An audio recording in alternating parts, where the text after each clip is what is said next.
Alright. Oh my Back goodness. into the thick of it. And you're dropping things already. Already. What can I say? I love causing a mess. Alright. What happened last time? Oh, yes, I remember now, yes. They wanted to do another summation examination. Yeah. Alright. Alright. Alright. I'm not gonna do what I did with the judge. Yeah, please. No.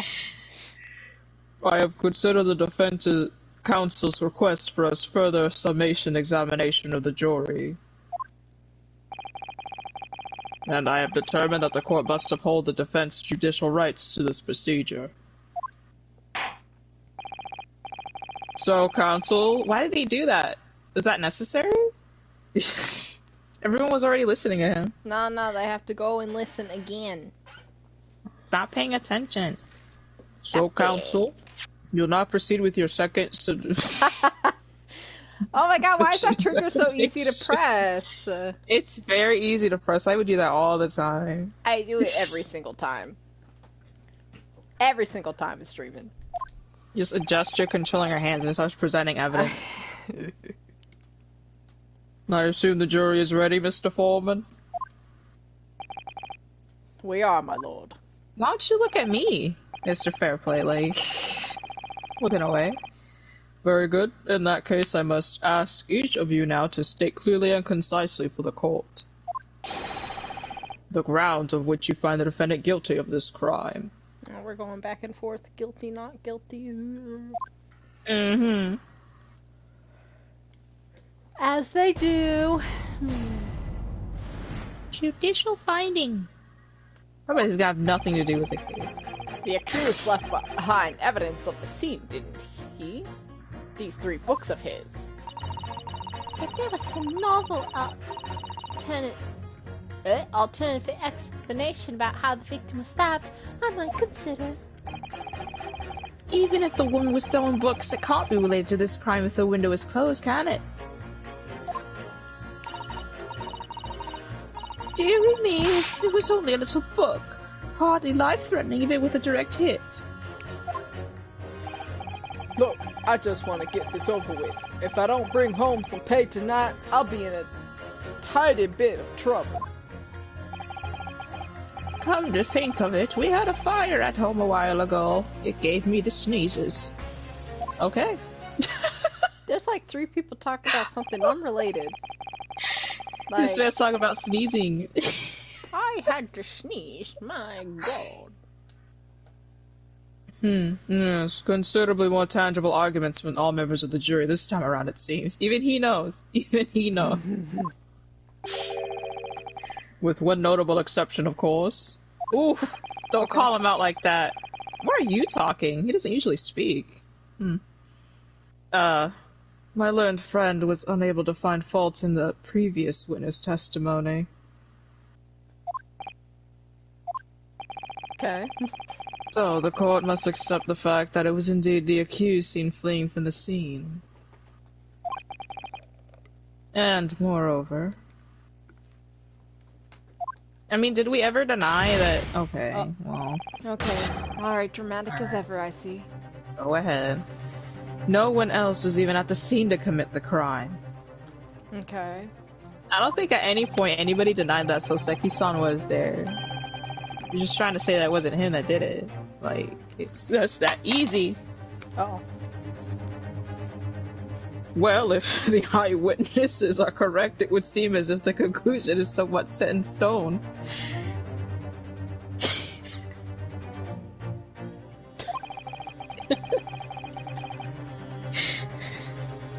My bad. Did you like one of my tweets? Which one? I don't know, because maybe my phone vibrated and it fell off of the desk. I didn't like anything. Somebody else might have. Oh well. I failed to see how it could be argued in any other way. It went flying. It wasn't. Right, it's fine. We got it.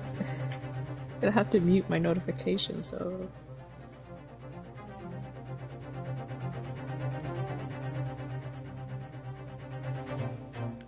There we go.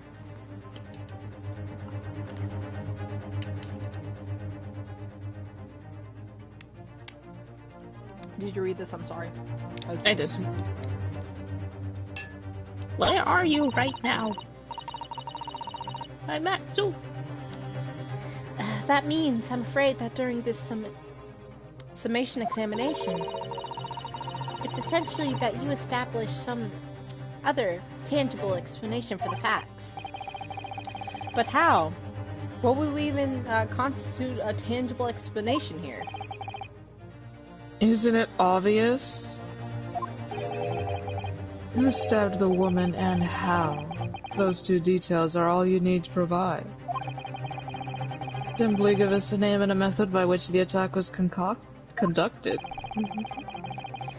And there I was thinking this might be hard. But Mr. Naruhodo, you have to do it. Otherwise this really will be where the trial ends. No pressure then. That's quite enough preamble. Proceed with the summation examination, please. I want the judge to snap and tell everyone to shut up. I assume you are prepared, counsel? Oh, yes, my lord. Alright, Ryunosuke. Focus your mind now. Smack. Clearly, the key to this summonation examination is going to be juror number 4, the maid. Or should I say, Miss Garydeb. We have a book that disappeared from the Garydeb's house on the evening of the incident, and the 4th book found in the victim's hand. There must be a way to link the two. Yes, that's what we have to find. Using every technique I've learned in my short career so far, whatever it takes. Don't forget to keep an eye on Miss Garydeb and how she reacts, even to the things other people say. Look at them back there.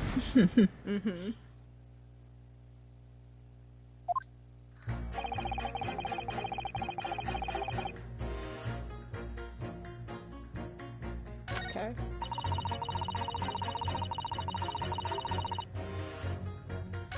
Okay.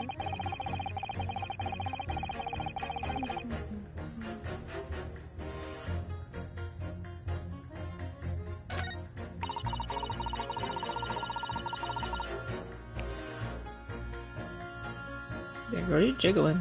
She sure is.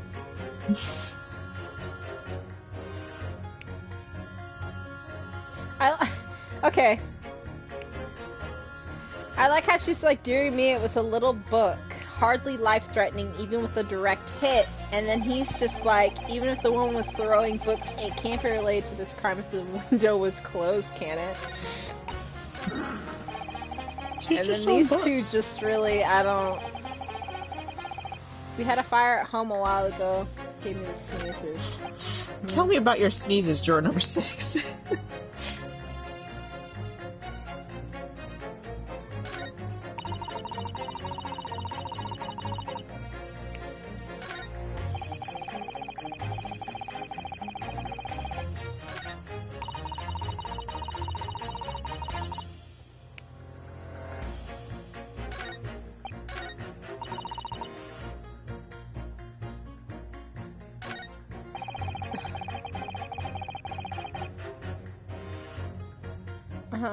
Yes, but what you want?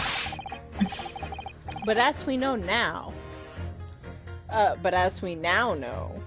there were 4 books, not 3. Well, what difference does it make?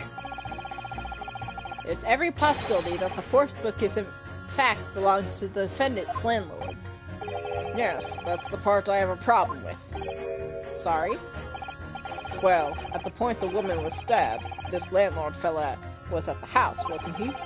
Enjoying a fury scrap with his wife or something, you said. That's not exactly how I put it, no. Well, anyway, the point is, the fellow and his wife were somewhere else when it happened. I think that's what you call a strong alibi. So it could have been the landlord who did it, which only leaves the Nipponese fellow Alright, that's Can you racist. just say This is Japanese? really racist. This is how it was back then. I Oh can't- my goodness. Honestly, I can't see what all the palaveras. What is that word? I've never seen this one. About. It's It's a done deal, isn't it, palavers? I suppose it is, since I have nothing witty left to say. Yeah, these people are not the best. Ran out of jokes. These people are not the best here. They're not. So, you might be willing to change your decision, you mean? Oh my. Such light on your face, but I'm afraid I shan't be swayed by emotion. Despite what you may think of me, I'm a very modern, metropolitan and rational woman. Oh, Is that true? great. That's cool. That's Renosuke's freaking customer service He's like, answer. that's great. That's great. Your total is If one reads the $14.95. morning paper, it's all forgiven by tea time, isn't it? So why read them in the first place? You see? Modern, metropolitan, and rational thinking, wouldn't you say? And not at all extreme. As I see it, an overwhelmingly suspicious Japanese man has been implicated by overwhelmingly strong testimony. So despite one or two minor puzzlements, I do declare that the man is overwhelmingly guilty. You good, Yeah. juror number 2? Modern, metropolitan, and rational logic, would you say? Overwhelmingly. But us modern gals are often delighted to embrace new fads, you see? Or, you know. So I'd be only too happy to consider an exciting new theory if you could come up with one. I I'd got be your happy theory to right do here. That too, if only I could. Let's do our best not to disappoint the modern and metropolitan young lady. Right. I'm glad you omitted rational there. Susato knows what's going on. Oh my god. Alright, so I'm gonna pit. You're pitting? I'm pitting! Oh. I'm pitting! She's pitting. It's probably not the right thing. I'm like, what are you talking about? I'm like, I thought these two kind of look the same. These two These two statements clearly statements- contradict each other. And it's just like, how? Yeah, how? Holding. I'm sorry, but as a former... Oh, I'm about to get freaking the 3. Oh, girl. I have to object that complete nonsense. Huh? The way he said, what? But kept blinking and staring at What? What are you talking about? like, oh, he says this before. Okay. Where's over the woman? I will not permit a whimsical attack against the good members of the jury council. I'm sorry. There's nothing whimsical. Yeah, I remember that. I was listening. I'm sorry. I'm gonna press some thing. I'm sorry.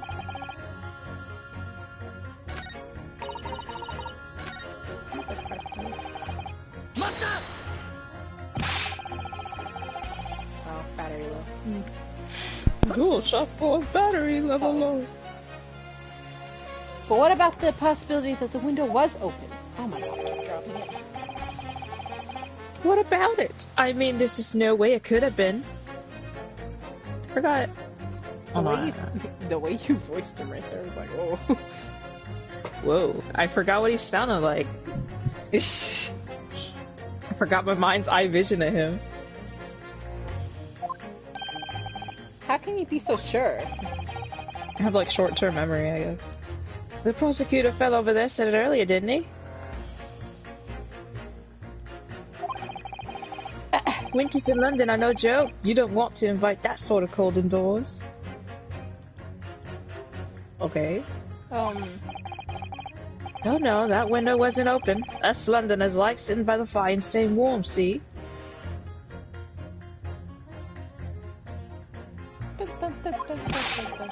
I mean, it was pretty warm in that room. chronologically state that the window wasn't open, could you? Oh, here we go. just wasn't, like, wouldn't have opened it. Why are you so sure about that, buddy? Damn.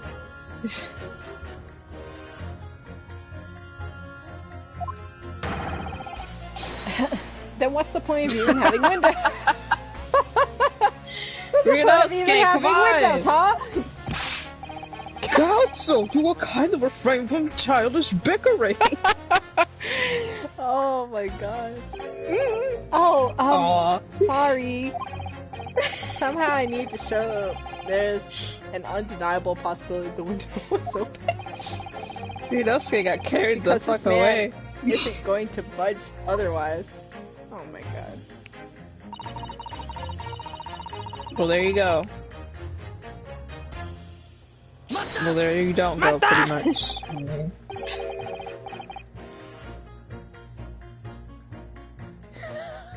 just laughing about it. He's like, oops, sorry. Sorry. Like, why was that even his argument? What's the point of having windows? That's the impulsiveness. That Phoenix definitely got that from him. With flames of love, I'll have you know. There's really no such thing as a loving incendiary bomb. Oh! Nice dodge. Well, he brought it upon himself. It's playing with fire to betray a fiery love. Isn't it? Well, don't you agree? Well, any kind of betrayal is certainly a bad thing, yes. But I think the argument might have arisen out of your misunderstanding, Miss Gary Deb. Damn, you gotta keep dodging. She's so... Never you mind that. The point is we were having a jovial little dispute, nothing more. jovial, huh? Girl, stop! And I won't have any more of the suggestions that it was anything whatsoever to do with this crime. I do like how they will make whoever's sitting next to the person that actually does slap out of their range or throw their arm out of their range actually move. I love that. I love that little it's such a detail. detail. It's like when Cosmo drew his sword and Ryunosuke like just Ryunosuke bolted out of the dodged. way. He dodged out of the way. Or here, like he's moving out of the way her slaps. Or who else was it that moved from somewhere else? I I Oh, forgot. shoot. Also forget. Right, well, we'll see about that. Well, what about your juror number 5? Oh! He doesn't seem to be turning a hair at Miss Gary Depp's relentless onslaught. It's almost as though he's used to it. What a gentle soul he is. Gentle, more like an abused man at home, hello? Excuse me. Excusing. You just want to get this over with. How can you sit there and say something like that? A man's future is at stake. With him and me both then, like I said before. What? I told you already, I'm a day laborer, aren't I? If I don't bring home some readies with me today, you'll find me floating Jesus. face down in the Thames. Tomorrow morning, his wife's going to kill him. Buddy, you gotta get out of there. You heard me. My missus, oh yeah, My my missus. missus isn't one of the mess with. You know, she could be she could be a fierce, believe you me. Another shining example of marital bliss then. A situation like that, cropped up the other day. It was, if he has some marital issues at home, I think he'd like have something to say with her over here. Yeah, I wonder. I mean, the fact that he dodges her hits is definitely like... You know, it's funny, but I can't quite remember. Oh Hello? my god. Sorry? It was too frightening. That's the thing. I must have been I must have blocked it out. Helpful. I wonder if Mr. Beach will ever be dragged into the Thames by his scarf. No. She wouldn't do Don't that to even him. go there, Miss Susato. There must be some way to jog his memory about this. Huh? What are we jogging? What? We're jogging that man's memory about his marital abuse? Sure, I guess. Something about your sneezes. Please enlighten us about the sneezes. Does that have anything to do with your decision about the defendant's culpability in this case? Sorry, what's that? You'll have to speak up, lad.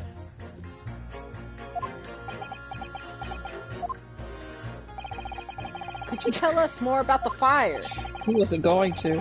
He's like, It was last winter my grandchildren baked me a lovely cake on my birthday.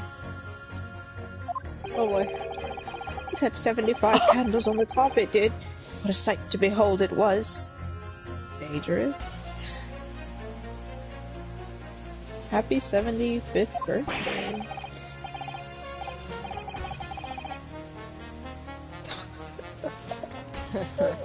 You put candles on a cake? What? Was it some kind of devil worshiper? I don't think he's ever. Of course, look at his little eyes, cute. Of course Aw. it was not. It was an angel cake to celebrate my birthday, obviously.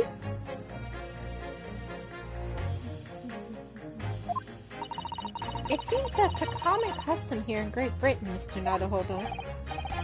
Anyway, I mustered all my puff to blow them out. Only I must have blown wrong somehow. The flames didn't go out, but the candles went flying all over the room. The furniture caught and everything went up. The whole place filled with smoke.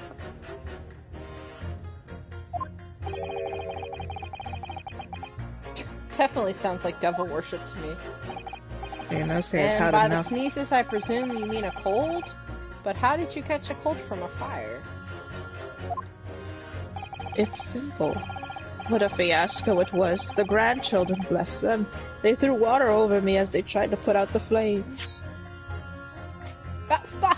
My I finger have every evidence time. here to prove. Yeah. But so my finger very lightly presses the button. It's very sensitive. It's rare to get the evidence out there.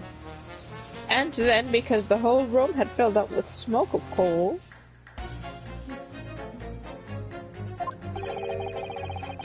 we had to open all the windows to clear it. The windows.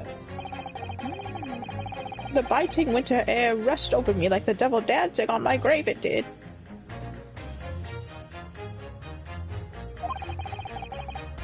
I caught a terrible cold from it. It put me in hospital for a while. I won't forget that birthday in a hurry. I knew it was devil worship all along. But something about the old man's story is playing on my mind for some reason. Okay. We need to demonstrate who, apart from Mr. Natsume, could have attacked the young woman on the street. I pressed X. Nice. As well as how he or she could have done it. Yes, but once again, the jurors' statements are full of personal prejudice. Prejuice. Prejuices. A lot of them That's seem not- convinced they're right, even in the face of logical arguments to the contrary. I think you're going to need to pit them against each other to force them to accept an alternate explanation. Yes, I don't necessarily need to find contradictions between their assertions. Just a connection might do the trick. Alright, I'll see what I can do. If anything stands out, I'll go in for a strike. That's the spirit. Did anyone amend their testimony here? Like,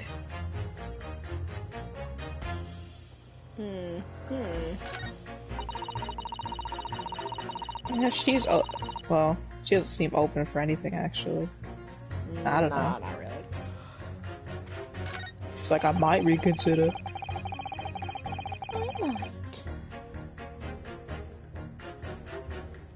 This dude's just wrong in general. What are you talking about?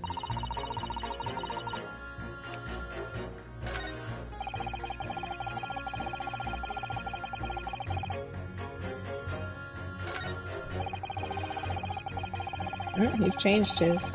Yeah, winter house fires are dire. You have to open windows to clear the smoke. That's when the chill gets to you.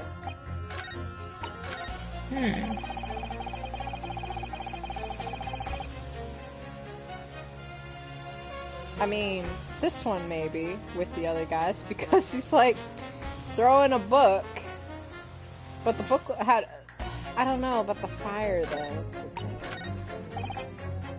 There was a fire in there. There was a fire, but does that little...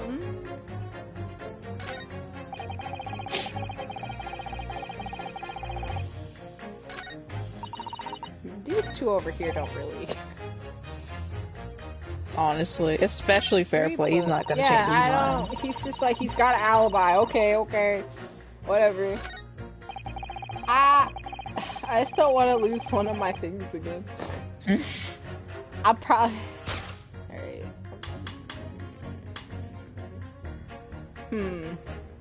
House fires are dire. You have to open windows. Smell out this when you check exterior. If the woman was throwing books, can't really wait till the crime if the window was closed, can it? Well, he questions it, right? And then this man over here is just like, we have to open it just to clear the smoke. And maybe, so the book fell out, they opened the window to clear the smoke out because there was a fire. And it fell on the ground outside. And then maybe that's when the lady saw it. And she like bent down or something. And then, I don't know. How'd she end up on the ground? Pick it up. Something like that, I guess. If it flew out the window, you know, like something flies out the window, you look at it, right? True, yeah. I wouldn't pick it up. She did have it in her hand, so it was like she rolled over and fell on the ground. Oh no! No, I'm gonna pick. Oh, okay. Nice. I was right. Okay. These two juror statements clearly contradict one another. They do? I was right. Exactly, I was right. Counsel. All right. There you go. You're just a little ahead of yourself earlier. I was, because I was like, wait. Don't point at me again. I told you it wasn't me. What's that you say? Speak up, lad. Speak up. Oh snap! There was a sound outside. It scared me.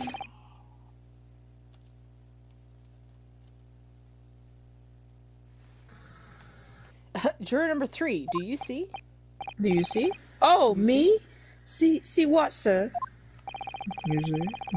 Did you hear juror number 6's account of his birthday celebration last year? Were you even listening? No. It seems despite being a Londoner, he once opened his window in the middle of winter. Well, yes, of course, because it was an emergency. Come on, juror number 3, get... Yeah?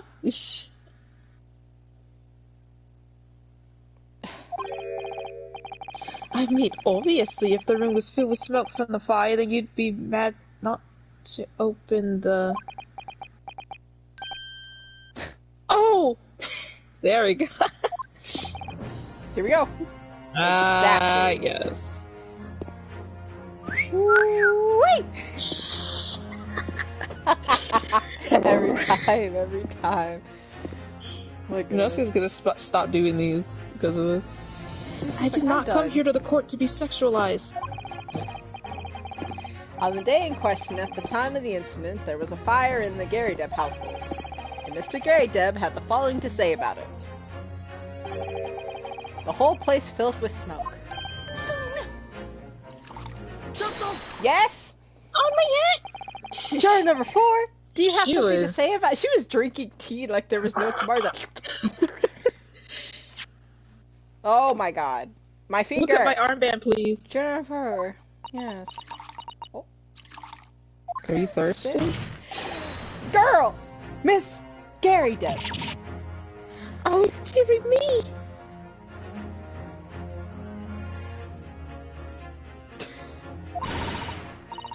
What is the meaning of this? How dare you imply that I'm hiding who I really am?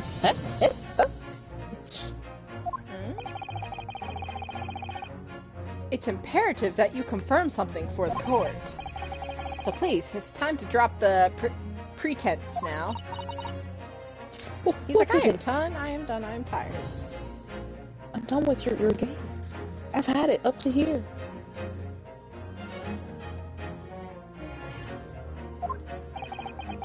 When the fire started in your house that day, did you or your husband open the window? Well, I beg your pardon? What are you insinuating? Well, The room would have been thick with smoke after the carpet and bookcase caught fire as they did. In a situation like that, it's inconceivable that you wouldn't have opened the window. God, it's getting quiet. and what if we did?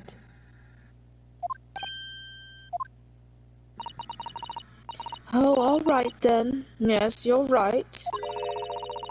My husband was frantically trying to open the window. Which can't have been easy since I continued to give him a justly deserved book battering. Even though your house was on fire? Oh, you never stop throwing until the anger subsides. It'd be terribly bad for the nerves to do otherwise. Mm-hmm. Of course, I should have realized. That's a significant step forward, Mr. Naruhodo. You managed to establish the window was open. You simply must have to add to Miss Gary Deb's formal statement. Okay. Now you mentioned, yes, the window was open at the time. We'd clean forgotten, but it's true. Oh, I'm still pitting. Oh my god. Nobody changed their mind at that. Oh my god. Wait, I was pitting the other two. I was trying to get stuff from them, but... Okay.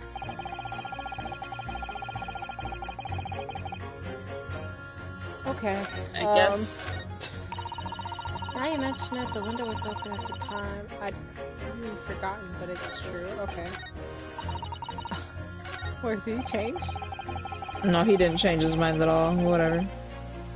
Wait, it's definitely. Oh, he kind of did. Yeah, he changed definitely what a he possibility. said. Whatever, man. Shut up. I can't. I hate these people are the worst. What do I do here? What the heck? I have 3 tries over here. I don't know what to do with y'all. Just do some pressing, you know? I guess I'll... I guess I can press her. She changed the statement. Yeah.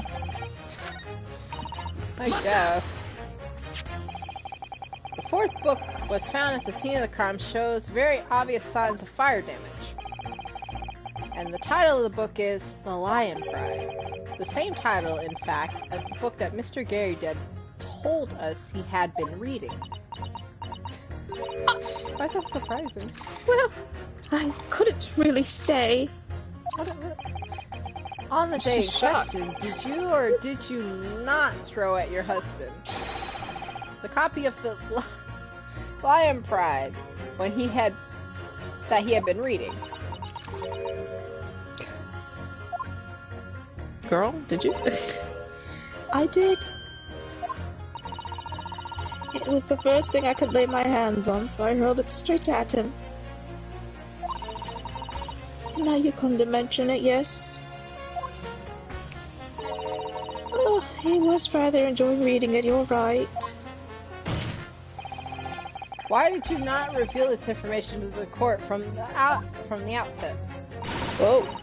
Because I couldn't, you insolent little man. I didn't remember. At times like that, you pick up and throw whatever you can lay your hands on, as well you know. I really don't. Can't wait. I barely noticed I was throwing a book, much less the title of it. Are you good? He got triggered over here. What is it, juror number 5? You know something? I've remembered what it was. The memory I'd blocked out. Ah? It was listening to what the granny was saying. Brought it out all floating back. Grant, is she that old? She's 40 something. How old is he? Like, Hold on. I don't think you get their ages, but she's not. She's Oh, 46. Maybe he's in his 30s? I don't know. What do you call it, Granny? She's 38, excuse you! Yeah, she's not that old. What the heck? He's like, the granny was saying, like, Granny? Sure. Oh. Who are you calling a granny, you Uh-oh. cheeky devil? I am Mrs. Gary Depp, or the maid. I'll have you know. Or the maid. Oh, The man man. doesn't even flinch. Please tell me that's not because he's so used to being hit all the time. You know, Skay, His that wife is the beats reality on of it. him. Hey, my brother, you gotta get out of It there. was about 2 weeks ago now. I just gotten back home from work. Like, I put my hand in my pocket for the wages I just earned that day, and I nearly died. There was a hole. Every little last penny had dropped out. Oh my god. Oh dear, what a disaster. You haven't heard the half of it, boy. Oh? The wife was cutting up some chicken at the time. Oh no, not the chicken! I could hardly get the words out, but I told her straight. I've lost the day's wages, love. Next thing I knew, the blade was whistling past my ear. Jesus! Struck into the wall next to me, it did. About an inch deep. No words, just terror. I could smell it then, you know? That god-awful stench of the famous? Yeah, I think it's famous. I was sure I was going to end up face down in the muddy banks that night. I can tell you. Now, that's a real disaster, isn't it? I'll never use the word lightly again. Anyway, the point is I'm trying to make is this. When women lose their rag, they'll throw anything at you. Knives, hatchets, hammers, you name it. Mr. Naruhodo, you mustn't think that all women are so short-tempered and unrefined. I don't know, Susato, because you were throwing him around on the ship. No, I wasn't thinking about that. Throwing household objects at people is, well, it's so uncivilized. At least attack with honor. Use a bow or the like. What? Attack? Who are you not going to attack? Never mind. Anyway, this man's words could be rather significant, I think. Alright, we've come back to the bow and the arrow thing later. If I dare. Alright, Becky, any thoughts? Woman in a rage with pearl and almost thinking at you. The kitchen knife really brought that house to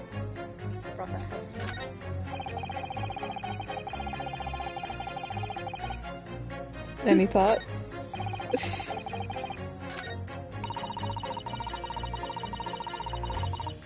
I think at this point, literally nobody has changed their minds.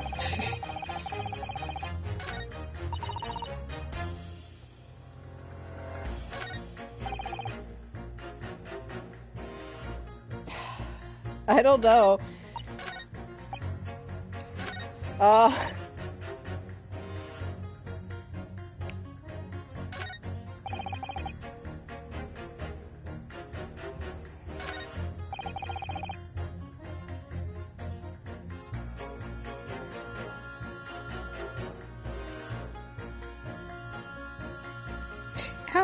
Damn.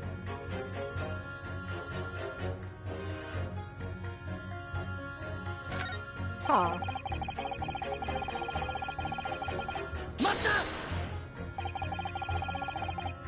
No, your Her wife really threw a kitchen knife at you?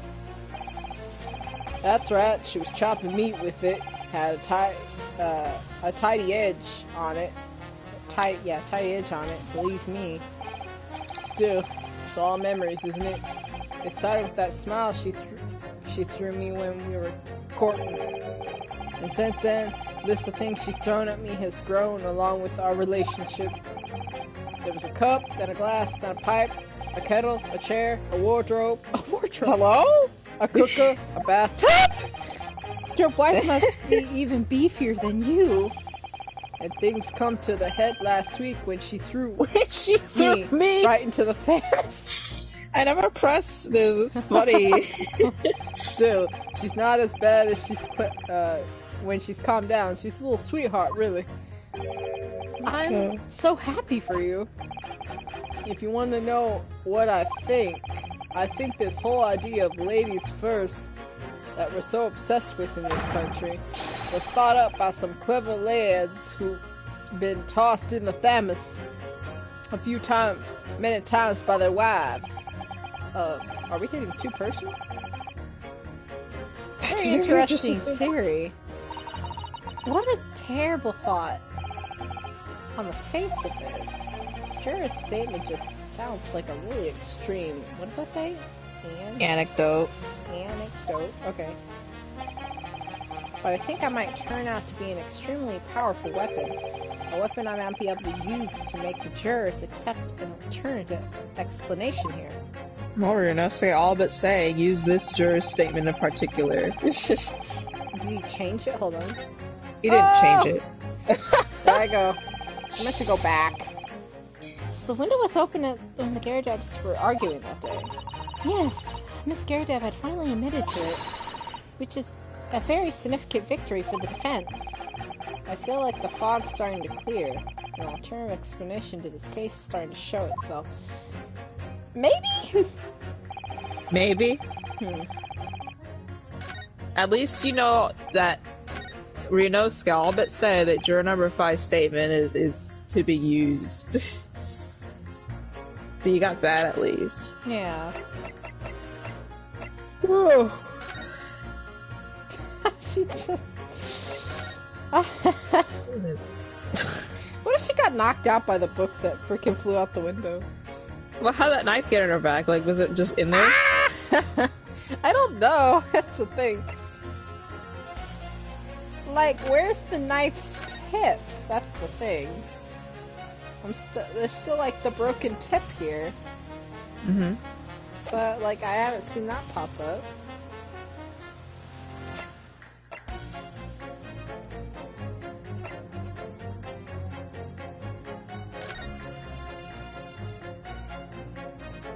She's also, like, freaking unconscious. She is, so they couldn't ask her anything.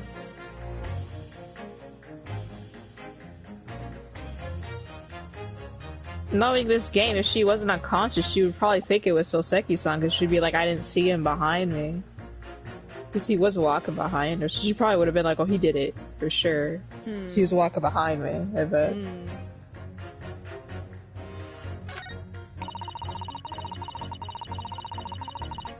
You could try having the pitting screen up, so you could see if there's any comparable notes here. Since they said to use 5, right? Yeah, he's all but saying, like, juror number 5's statement's really important. Yeah. It's a weapon. A woman in a rage will hurl almost anything at you. The kitchen knife really brought that home to me.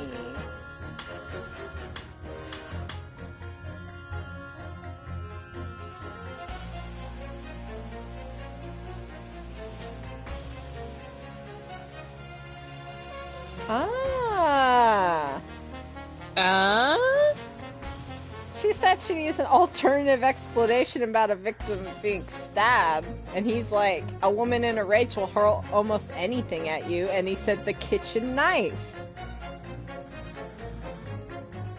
Kind of. That's the only one I think that is remotely close. Because these two I already pitted. You never know. Until you try. There it is! Shoot your shot! Shoot your shot! These two statements clearly have a deep, significant connection. Good grief, you mean they don't contradict each other? Oh my god. They don't I mean, to be fair, they don't. Explain, counsel, at once! Yeah. He's probably expecting you to be like, these contradict each other.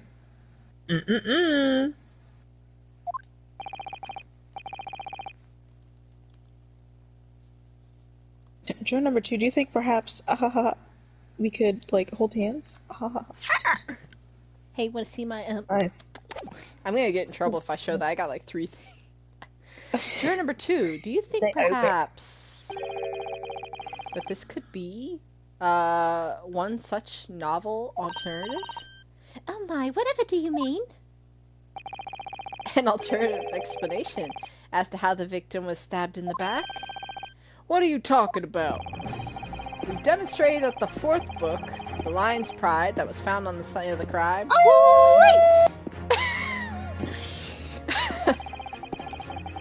originated in Mr. Gary Depp's room at the top floor of his house. Therefore, it's equally possible that that some other object besides the book could have found its way from the Gary Depp household to the street below. What's that now? After all, Miss Gary Depp could have thrown any number of different objects at her husband. Isn't that right, juror number 4? What are you insinuating now, you little beanpole? Not a beanpole? I'm not a beanpole. Ever since the true origins of the book came to light, perhaps she's had a feeling this might be what happened. Now you listen here, you Eastern Gala. Hello? Gala? As the foreman of this jury, I demand a straight answer. You give us this yarn about some other objects making its way out of the house by what? What was it? I'm really I don't know. taking a big gamble here. That was a bold accusation to make, but I haven't had any real evidence to back it up. But I'm certain that, at the very least, this warrants further investigation. Alright, Mr. Foreman, I'll try to explain the defense's theory. The other object that found its way from the Gary Depp's household to the scene of the crime was... What was it, Becky? the knife. I'm pretty sure it's the knife. There's only pictures here. There's a book. It was the piece of paper. It was definitely my armband. I'm gonna get in trouble.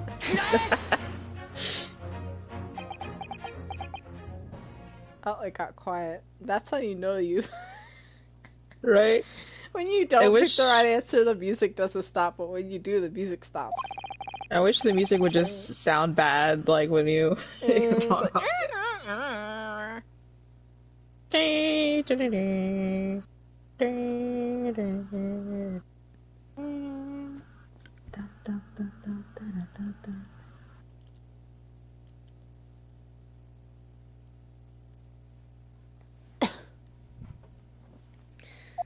Juror number 4, Miss Gary Depp. What now? You didn't even... I accidentally pressed X, but I did read. I'm like, I must apologize in advance for this. What are we doing? I wouldn't be sorry. But I need you to confirm something else for the court. She said something mean to me, so I wouldn't apologize. Have you ever seen this knife before? Oh. Good Lord, Counsel, what are you doing? That's the weapon that was lodged into the victim's back, man! Yes, I know. Yeah, I was there. Ooh, you know, look at you standing all proper. He always be standing. My lord, remember when the victim was attacked and Mr. and Mrs. Gary Depp were in the throes of an argument? Miss Gary Depp was hurling everything she could at her husband, who'd been backed up against the window. A window that had been opened to clear the smoke and through which a book sailed to land at the crime scene. You can't seriously believe that. That book was found in the victim's grasp. Are you saying that it flew out the window and across the street to land neatly in her hand? Ha! Even my missus hadn't got any aim like that. Yes, I admit there are some details we don't yet understand. But that's the point. That's precisely why we must not allow this trial to end. Not right now. Oh my. Ah! Nice. Miss Gary Depp, your answer, please. Have you seen this knife before or not? Oh, Oh my god, she's dead! Jesus. Wait, oh my... Oh, what? Oops. My lord? I think Who's that's- lording over here? I'm pretty sure that's like Van Zeke's. Oh no, I'm sorry. I wish to change my decision. Ooh, ooh. I am a woman of my word, after all. Thank you, madam. Yes, I agree. Eh? I certainly didn't see this coming, but I just don't think that it would be right for this trial to come to an end now with so many unanswered questions. Literally, I don't Mr. remember. Foreman? I don't remember Fairplay doing that, so it actually surprised me. I'd have to agree. Not that I think the granny did it, mine. Yes, you know what? I'm not quite happy about this at the moment either. Damn! All right, together now, ladies and gents. Wait, why is the old man not? He probably didn't hear it. I think that's what it He is. didn't hear a thing. It doesn't matter, we tipped the scales. They did. We did it? Oh, congratulations, Mr. Naruhodo! Zix is gonna be like, oh, how so ignorant of you to assume that. So, as a result of the defense's summation examination, a number of jurors' leanings have changed. 2 jurors called guilty against 4 now calling innocent. Accordingly, the opinion of this court is divided. And this trial will continue. Nice. Alright, pour your wine, Van Zeeks. Go ahead. You know what? I don't see his wine bottle or the chalice there on his side at Van all. Zeeks seen without his hallowed chalice? What the heck? That's cringe. Now then, Lord Van Zeeks, how does the prosecution wish to proceed? I'm sorry, yeah. I talked way too soon. There we go.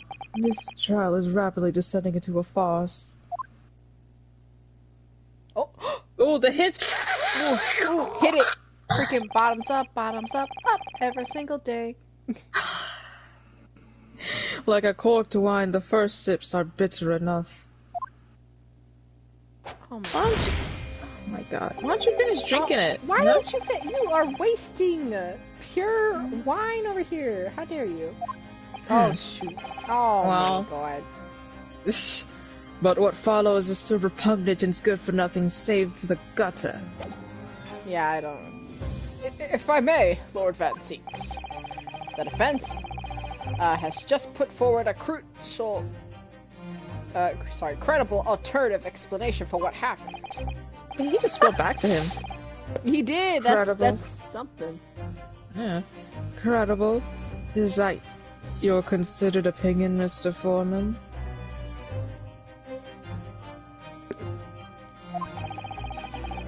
The defense's argument is a joke to which I barely know how to respond, but let me start by insisting. He's been pulling up the clown stuff a lot this trial. But you must all familiarize yourselves with the relative positions of those places being discussed. Why don't you discuss this? What do you mean by this? What's his angle this time?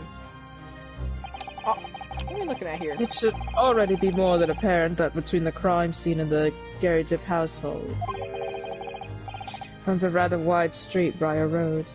She's got an Oh, I'm arm. looking at- I tell you what. Yeah, you ever seen her? She probably have to be throwing those like 195-mile-per-hour pitches. Which means that the distance from Gary Dub's house to the scene is some, 15 yards. About that. Let me see. 15 yards. That's around 14 meters. Metris. Metros. 14 metros. Metris. Oh, that's a little further than I'd imagined. And as you ladies and gentlemen of the jury rightly noted as having some portent significance, the fourth book was found in the victim's clutches. Okay. In other words, the smoldering book, wantonly hurled by the lady of the house, traveled some 15 yards. The land on the opposite side of the road, neatly between the collapsed victim's fingers and thumb. Just say in her hand. Is that your final conclusion, my learned and deluded friend? You cannot use those Bro. words in the same sentence as friend. We are not friends. Bro, we're not friends. I don't like you like that. Um, And did the jackknife follow in the identical trajectory to plunge into the middle of the victim's back? Side boob. First of The all, prosecution breast, Your Honor. first of all, we did not say that she literally threw it and it stuck in her back. Well, I was gonna say, what are we saying? well, actually, kind of. For the knife, anyways. The book is different. You could just assume she picked it up. Yeah. This fantasy is somewhat stretching the notion of having a bad day for the victim, I think. Fancy, some people have extraordinarily bad days, alright? Sometimes it's one thing after another.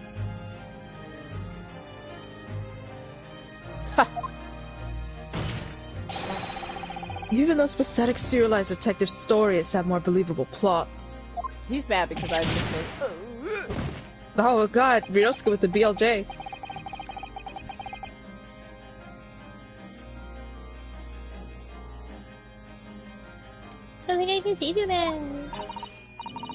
You didn't even read it at all! He loves the sound of his own voice. Why don't you go over there and tell it to him? See how mad he gets.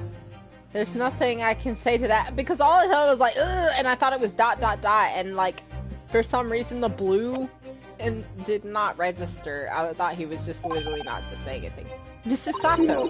Colorblind. Serialized detective stories are pathetic, are they? How dare he? Sato's gonna make a Maybe 16 let's pick Twitter our battles thread. here. My 16. lord, may I be allowed to speak? Uh-oh. She's about to do it. I Judicial may be 16, assistant. but I'm coming for you! As judicial assistant, you may speak for the defense, yes. Go ahead.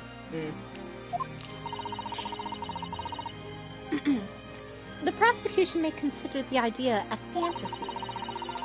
But what the defense has postulated was believable enough to persuade the jury to change its leaning. And as such, the court has a duty to explore this alternative explanation as thoroughly as possible. Get him. Get him. To that end,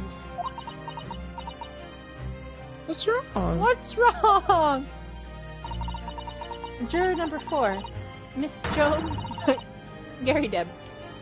Oh. must be called to testify and submit to cross-examination. Oh! She's alive! A cross-examination of a juror? Oh, we are pulling out all these That's stunts. right. Bet you never seen this before, huh? When did they get there? Right? Why are y'all here? Order! Order! Order! Well, this is highly irregular. Sir, we're different. We're just a little quirky. We irritate him. It is unprecedented for a member of the jury to be summoned to the witness stand. Ow. No, so now you're and unnecessary. He didn't even apologize. Just say it. Like, you don't have to do that. Lord Van Zeeks. There are already witnesses in the stand whose testimony the defense may further cross-examine. You mean? If my learned friend's partial theory has any truth in it, then both the burning book and the jackknife must have flown through the sky before this couple's eyes. And we must assume that they would be able to testify accordingly. Oh, Lord.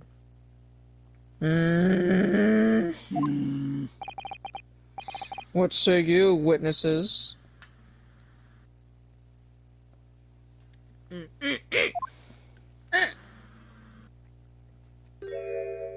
I thought she was gonna speak, honestly. I didn't think he was gonna speak.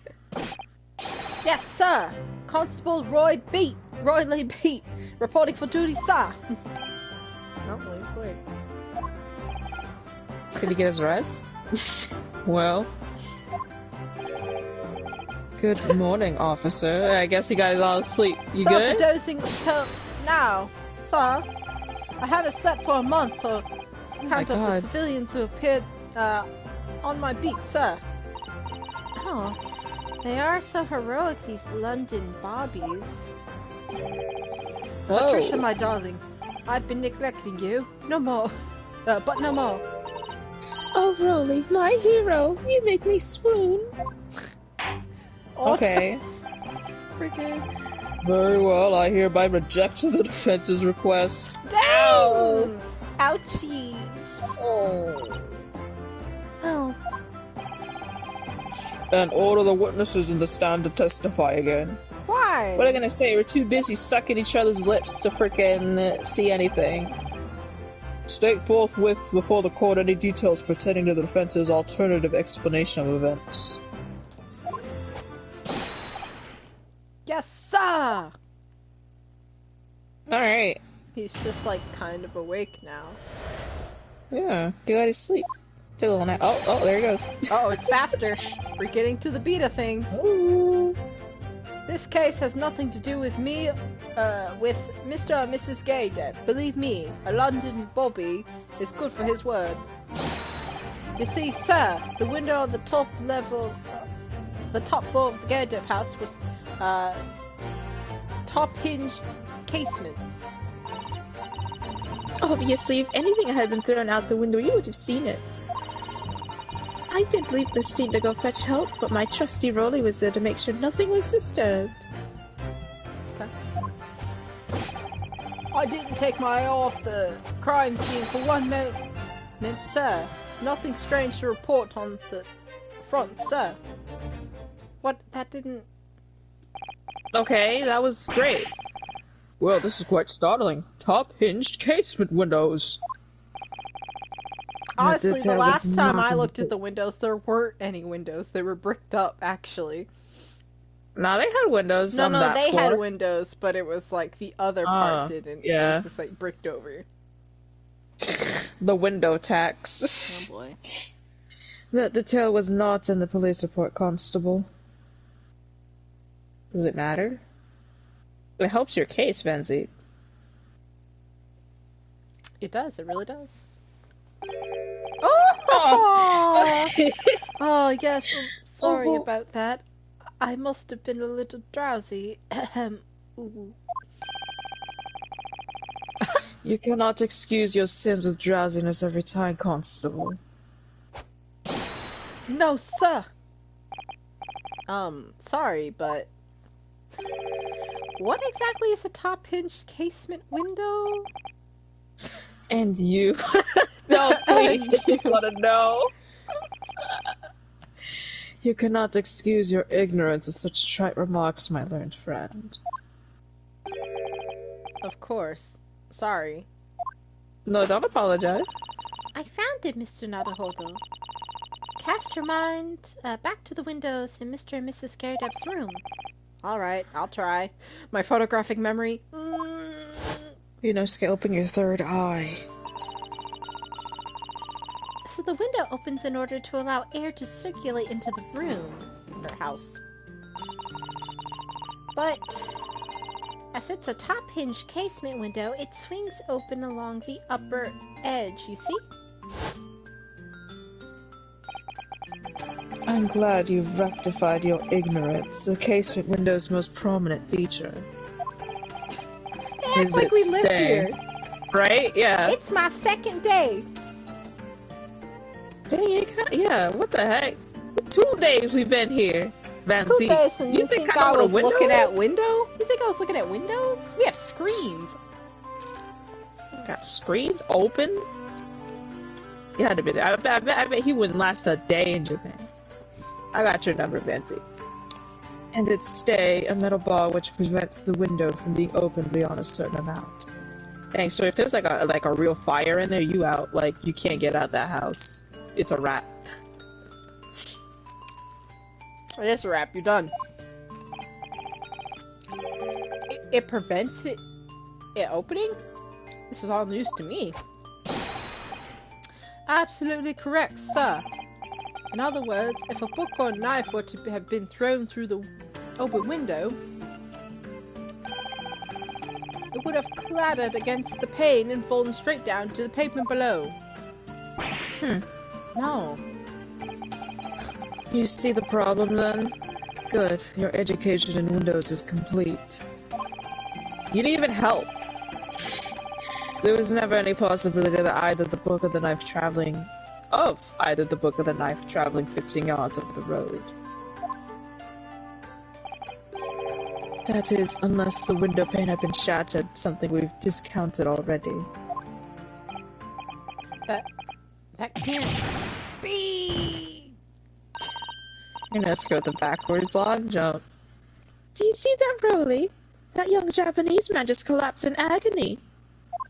Okay, mind your business, Patricia. Oh yes, my darling, I saw it. I saw how he crumbled before me. Hello? Oh, Roly, you're so strong! Help! How is this happening? I haven't even started the cross-examination yet, and already my argument's been destroyed. Oh, counsel, if you could drag yourself upright again, the court awaits your cross-examination. You just feel a little nicer about it? My lord. Oh good, another desperate situation. Help me, Susato. Susato, please. Constable Pete's report.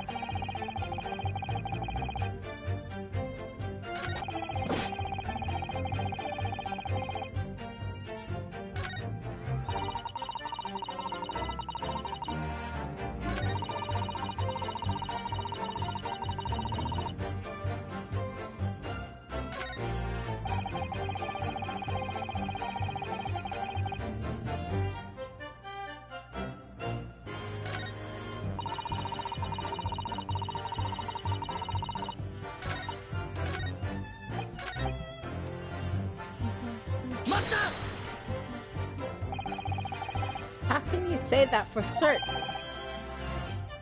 A very good question, sir. And the answer is this. It has the noble founding principles of the force written on it as a reminder to all us policemen of our sworn duty. He showed us that before, didn't he? Did he? I can't say I remember. To patrol the streets of London town and uphold the peace of the common men. That's what the job's all about. And that is why I can stand here today beside my long-suffering wife and tell you a Bob is good for his word.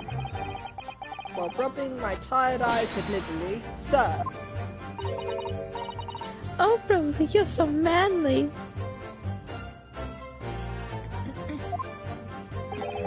Of course I am, my darling Patricia. Oh, Pat. Oh, Roly. He's like, oh god, heteros in the courtroom. Oh my god, can't relate. I keep remembering that little comic strip, the 3 comic strips where it's just like Rita's getting reunited with like a freaking Asogi, and then like Shulbs is like not in the courtroom, and he's like, I will sit here. Then I shall sit here consumed with lust.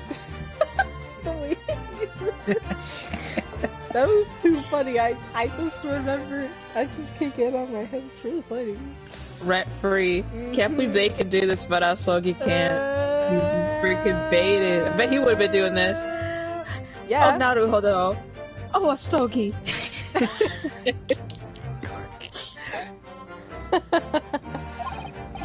Sorry you had to see that, Susato. How can you say for certain that this case has nothing to do with Mr. and Mrs. Garydeb?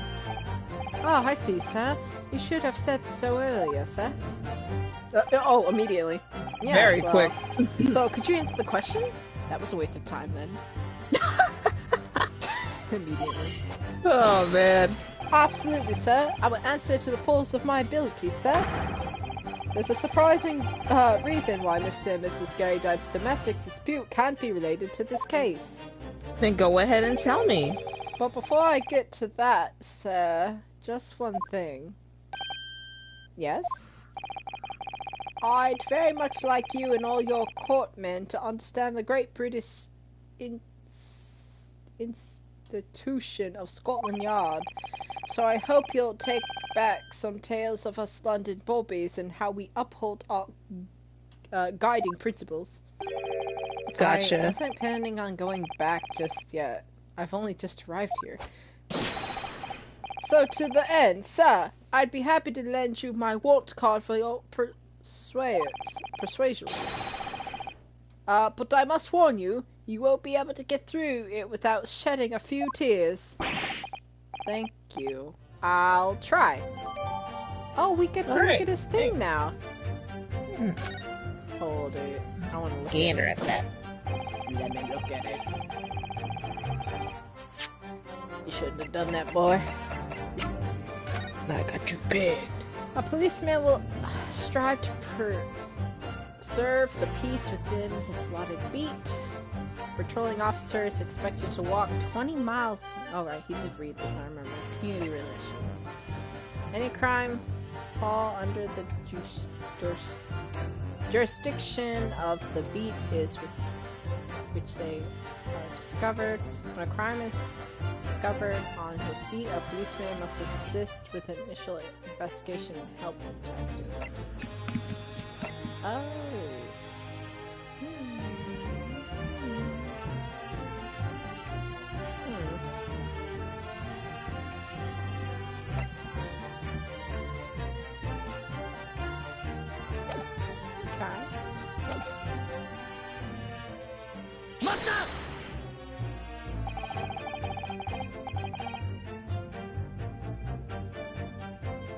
Which do you mean, sorry, by which do you mean that they don't, open fully, is that correct? Yes, sir.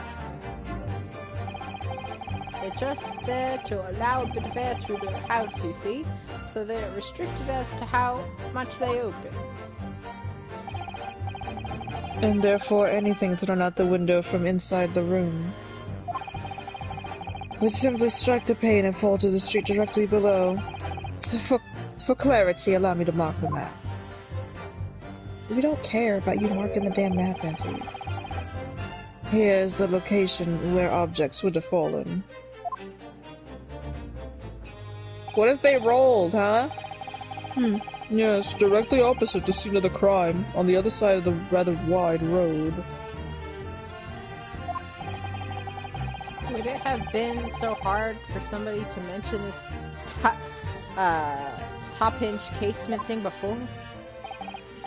Well, I have another question for you, Constable. And what would that be, sir? How do you even know? Why would you have any idea what sort of windows Mr. and Mrs. Gary Dub's house is furnished with? Ah, well, sir, that's very simple. You see, I helped with the investigation yesterday. Oh, what's up, girl? I like how she just couldn't contain herself. Right? Oh, wait, look, Do you have something to say, Miss Beat? She loves him. She's so excited. Sorry?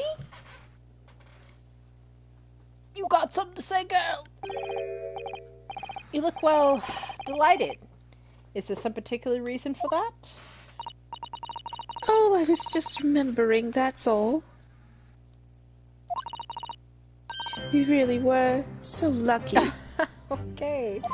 Alright, sis. Lucky? What do you mean? Well, of course I feel terrible for the poor woman who was attacked. Don't misunderstand me, please.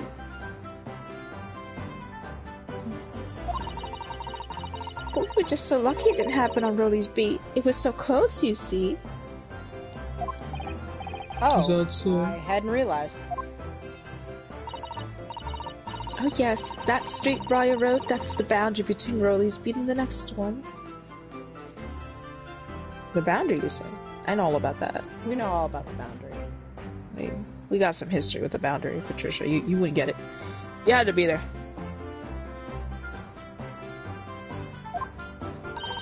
Oh.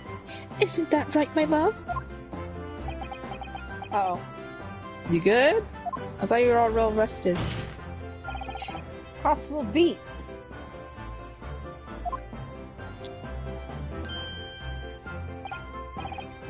Oh, yes, that's right. That's the reason I was helping out with investigating the occupants of the Gary Depp household yesterday. The house is in my beat, you see, sir? I really was cutting it close then. Constable, I wonder if we could clarify something. Got our little book out. Here you go, If receipt. the Gary Depp household is on your beat, does that mean that the pavement next to it is as well?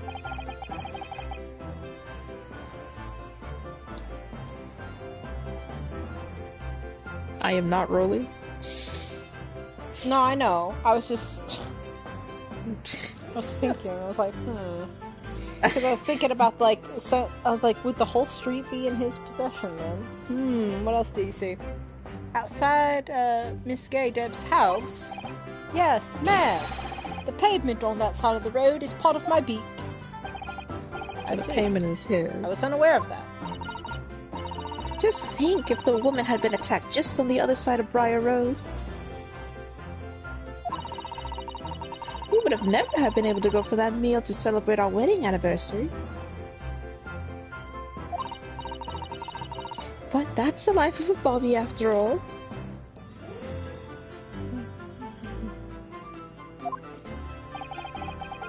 Extraordinary people are Bobbies, tirelessly working for the benefit of all Londoners.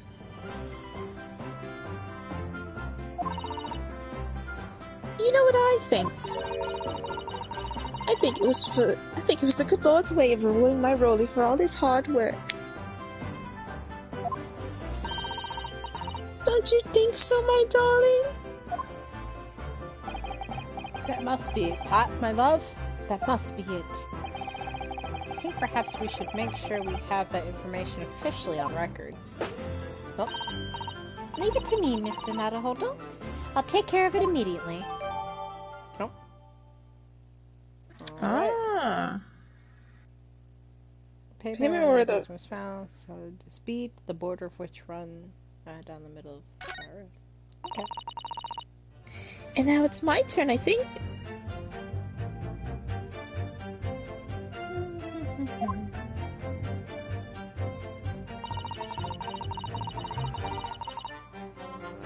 I'm just pressing things because they keep giving us new stuff each time. It's But good to according do to that. my note here, the sun had gone down already and it was dark. Oh, but Rolly and I were strolling along, gazing at the night sky and looking for our lucky star. Well, wasn't it foggy? How did you see it? Sorry? The star that will guide us to eternal happiness.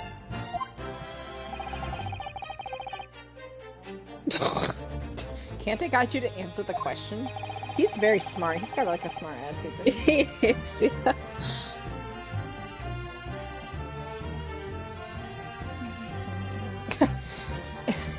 If a flaming book were cut across the sky in front of us, it would have lit up like a shooting star.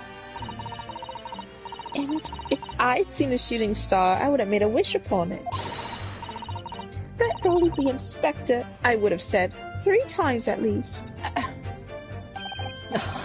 Here we go. Of course, what with that smog and everything, we couldn't actually see any stars. The smog is so bad already. Dang. In short, are you trying to say that neither a book nor a knife crossed the sky before you? Bro, Van Zeeks, you know it was smoggy, like, you didn't see it.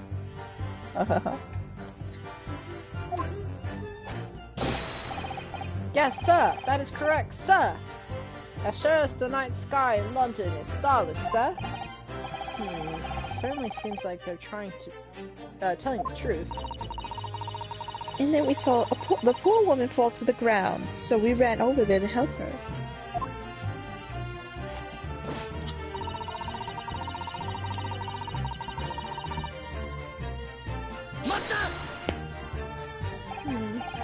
Yes, you said that you went to a nearby police box to fetch another officer. Is that right? That's right, yes. If it had been on Rolly's beat, I would have known exactly where I was going, of course.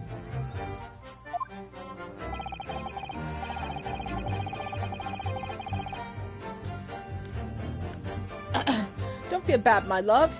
You can't be expected to know the location of every police box on every beat. Cerulean told me the way, only I sort of got a little lost on the way. Oh.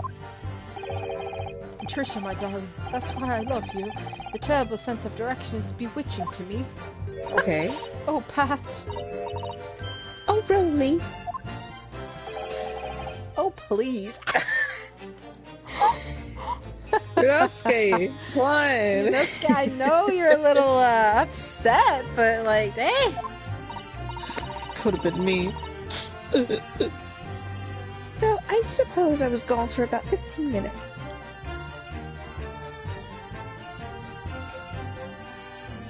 He's just like, oh, please.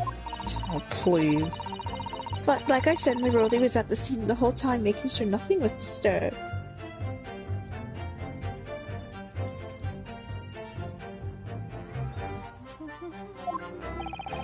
I was off duty at the time, of course, but a true Bobby is never really off duty, sir.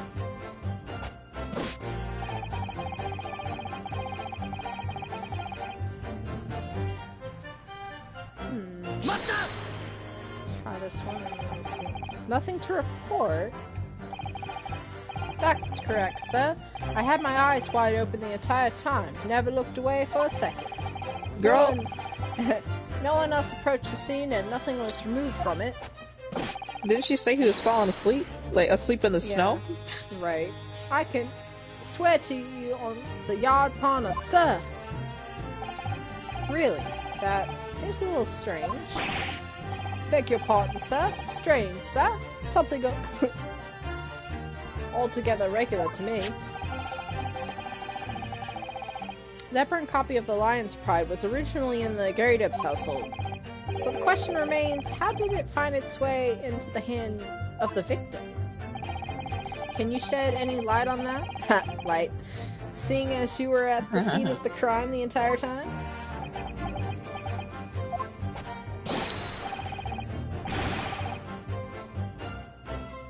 Roly.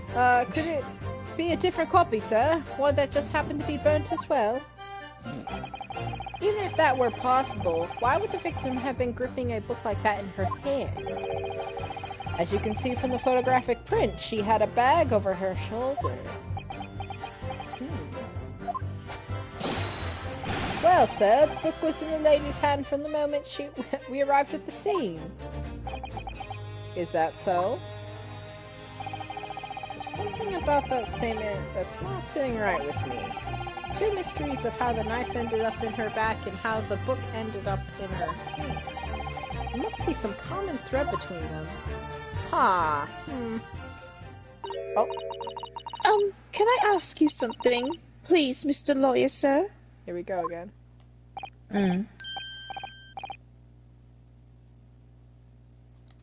Yes, of course. What is it? You're doubting us, Here aren't she you? goes again. I can tell. She'd be so good at manipulating people on Twitter.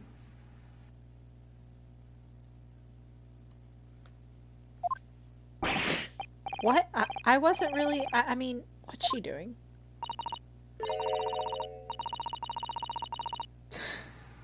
Please, just because I'm a woman doesn't make my testimony any less valuable. You might see me as the wife of a policeman, but I'm a woman of my word I am. I really don't remember ever suggesting that I doubted you. No excuses, I don't want to hear it. Oh, here we go.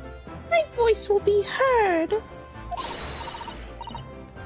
My lord, you'll let me speak, won't you? Of course. Yes, Mrs. Beat. I will allow you to supplement your testimony if you so desire. Oh, I do desire.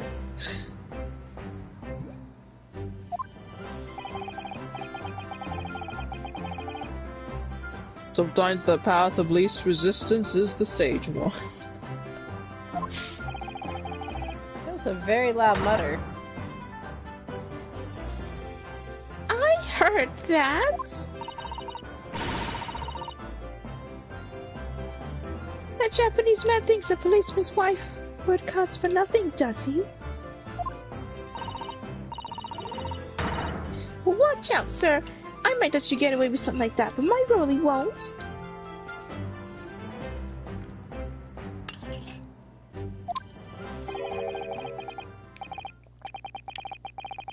Duly noted, Miss Beat. Please, I humbly ask you to continue. Could she possibly be a... What could she possibly be able... I can't read. Hold on. What could she possibly be about to say, I wonder? Why couldn't I do that? It's like a freaking tongue-tie twister. That's Misato takedown. I know what I saw. My eyes never let me down. My sense of directions are off sometimes, though. Yes? Miss Beat, nobody's questioning what you've told us. I saw it, I did. That evening, I saw it clearly. What are we seeing? That little Eastern man with the whiskers and the funny curved back slicking away from the scene. Huh. And I know what I didn't see as well. I didn't see any flaming books or knives flying through the sky.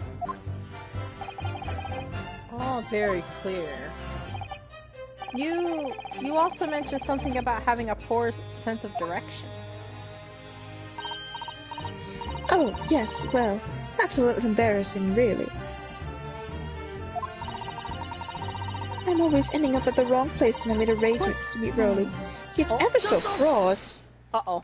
Oh, his voice is so cute.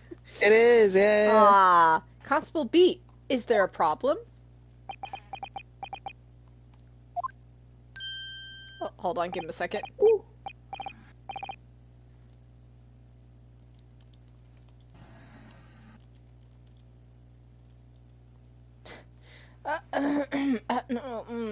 No problem, sir.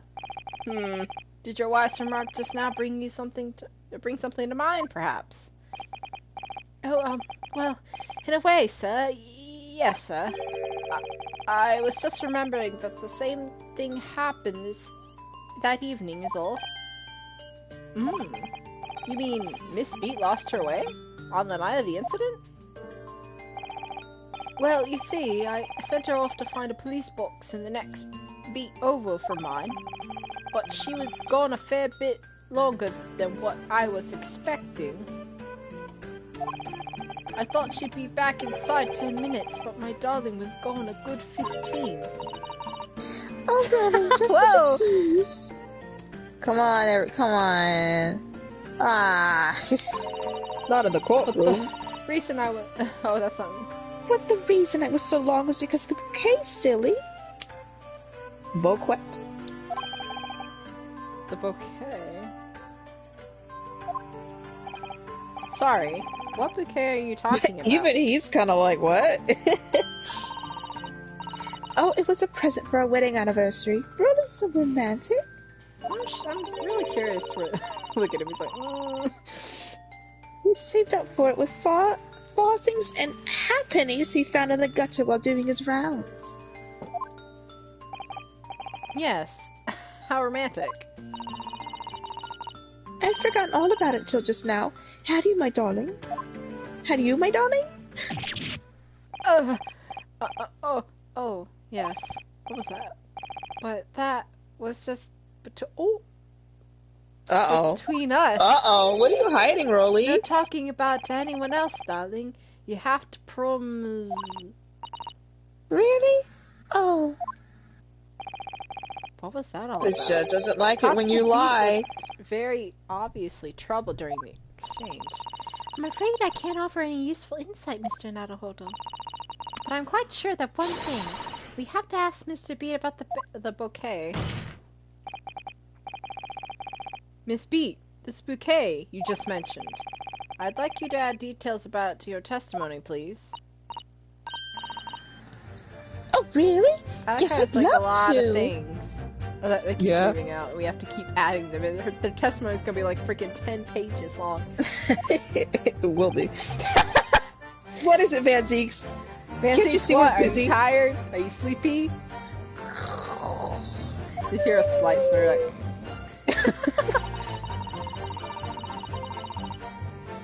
What happened was I dropped my bouquet and ended up losing my way for a while.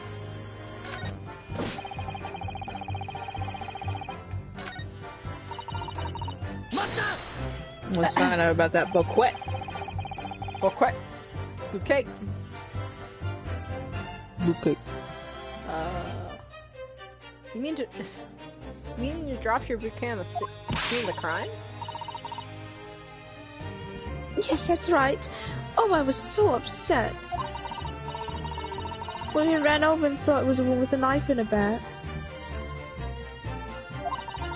I was so shocked I dropped the bouquet Rolly gave me. It was in a dark spot where the streetlights weren't casting any light, so I didn't notice at first. And then you went to the police box to report it to the policeman whose beat it was on. Yes, and I came back to the scene together with the other constable, you see. Until I spotted my bouquet again, but the funny thing was, when I went to pick it up, it was nowhere near the victim's body at all. In case you need reminding, Miss Beat, the victim is not deceased. Oh, whatever. I was all flustered for a moment before I heard a voice calling me on the other side of the road. Dang girl, she ended up far away, huh? Your husband, presumably? That's right, silly me, I'd gone over to the wrong side of the street. Although I'm going to blame the bouquet this time. I can't think how it got there, I really can't. So the bouquet somehow moved from one side to Friar Street to the opposite. Curious indeed. Isn't it? But the worst of it is I forgot to pick the bouquet up when we left the scene. Beautiful Rose Rolly brought me with that change from the gutter he spent so long collecting. Oh, it's getting quiet. By bouquet, do you perhaps mean the sorry solitary rose? Where did this come Yo, from? Van Zeeks! Van Zeeks, what is that? Why do you have this and not even, like, why are you not giving us evidence now? I like roses. Man, he seemed kind of like upset too. He was like, you mean this thing? This rose? You're gonna have it. Oh! Oh, yes! Yes, that's it! That's the bouquet Rolly bought me for our anniversary, with old bits of change he found in the gutter. Oh. So that's a gutter rose. Yeah, it's like gutter Maybe rose. just call it a rose? No, it's a bouquet. Tell us, Sword Van Zeeks, where did you come from the... huh? Where did you come by the flower? According to the report by the police officer in charge of the crime scene investigation, it was found on the edge of the pavement in front of the Garrideb household. She dropped it real far away. She like threw it. House. Although it wasn't noticed until the morning, as it lay with the street lamps cast no light. It was believed to be of no relevance to the case since it was found on the opposite side of the thoroughfare. Well then why did you have it in your pocket, Vance? Oh, thank you, sir, thank you. Could I have it back now, please? No. No, I think for good measure this rose should be added to the court record as evidence. Oh. Hey, give the lady her bouquet back. But it's a symbol of our love. Oh, I want to take a look at it.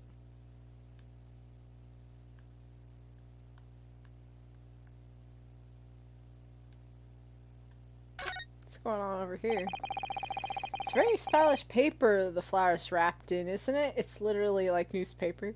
You mean newspaper, Ryunosuke? It's just an old newspaper, Mr. Naruhodo. Oh, I suppose it's because I'm not used to seeing English print. It looks so exotic to me. Ryunosuke I would definitely be the guy see. that has like random English words on his shirt. Is something wrong? Oh, no, I was just thinking that if you wrapped a stone-baked sweet potato in English newspaper, it might look like some sort of fancy cake. Ah, Susato-san, you do love your cakes. That cake. Is it cake? An English rose. Such a beautiful flower.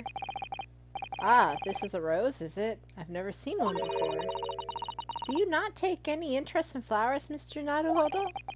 I wouldn't say that exactly, but I do know 3 types at least. Gosh, 3?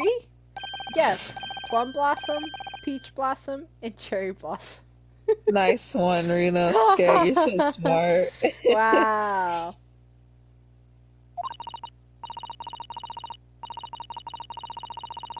Perhaps you should consider branching out, learning some that aren't fruit tree based, for example. Look, man, Lord. you don't need to look at flowers and you're a lawyer, okay? And there's nothing really going on with the flower. No, it's just It's just the that's flower. it. Mm-hmm. I want it back after the trial. Do you hear me? I want it back. Good grief! Rest assured that I shall do my very best not to forget, Mrs. Beat. Oh, she'll be coming for you.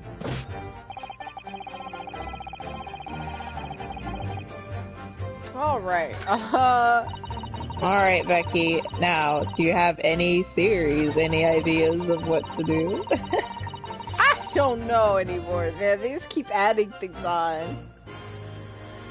I will say, though, for me personally, this would take me a bit. Like, I had to sit there and, like, look at everything and think. You're like, what do I need to do?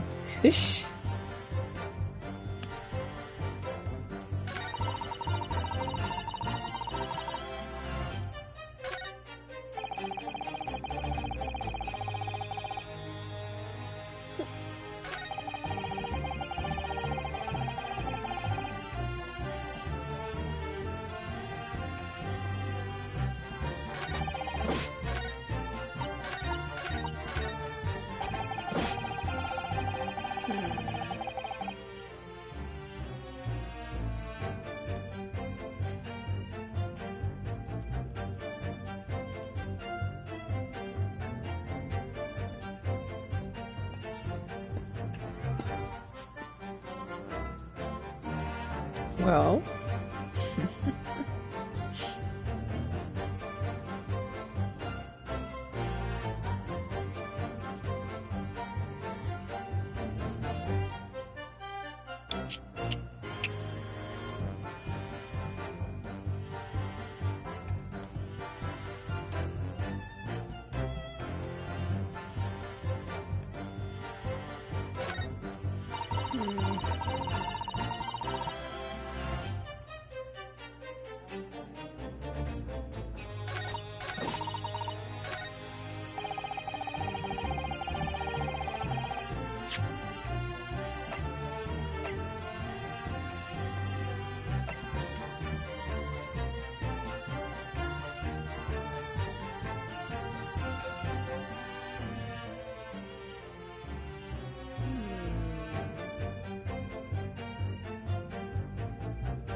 It almost looks like she just kind of slipped on the pavement, honestly.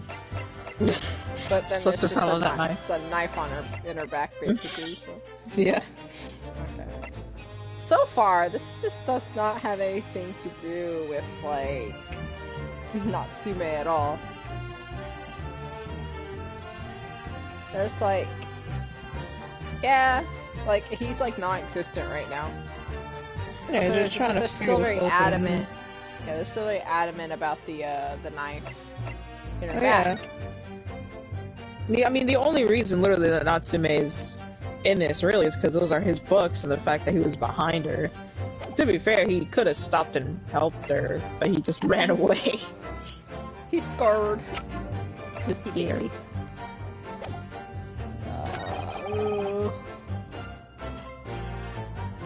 What are you thinking?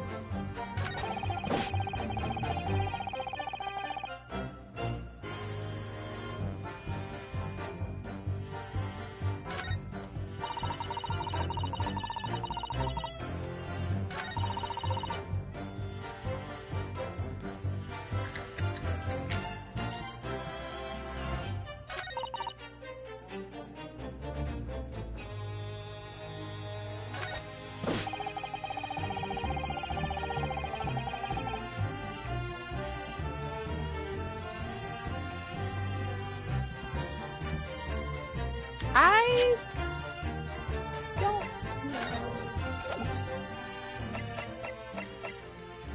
You don't know?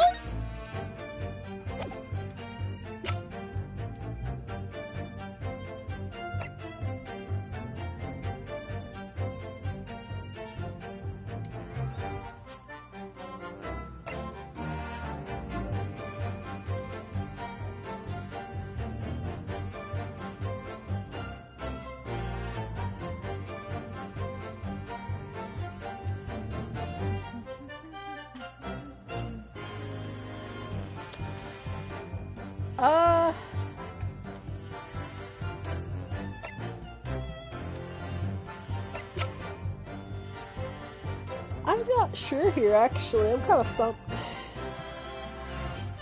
Oh, snap. You stop? Yeah, me stumped. Because they kept changing back and forth, and now I'm just kind of like, oh my god, Yeah, what's they going did. on now? Because now she's like, I lost my way. Oh, but I dropped my my bouquet, because I saw her on the ground. Yeah, she had dropped her bouquet. I mean, the story basically that you have to focus on, because obviously it's important that you got the bouquet there, like, that the fact that she dropped her bouquet, and then she left. Oh, yeah, just look at the map. I'm looking See, at like, the she map real dropped quick. her bouquet. Yes. But the bouquet was found in front of the lodging. Yeah, it was found in front of the lodgings. That's the whole thing. That's kind of yeah, that's what I was they weren't thinking. there That at I was like, all. let me look at the map again because I need to confirm something. yeah. She They dropped her s- bouquet, and Rolly told her, go to the police box, go get somebody. He stayed there for that exit. He stayed right there. Then I assume she went over to the right because that's his beat is over across the street on Mr. Natsube's lodgings. So she went over to the right to get help, and somehow her bouquet ended up on the other side of the street. So there's some contradiction here. She said that she dropped it by her. and Yeah, that's she not the dropped it right case, by her. And of course, what he's saying is that, he didn't, in that statement, he was just like, I didn't leave the scene of the crime, nothing moved. Nothing was moved.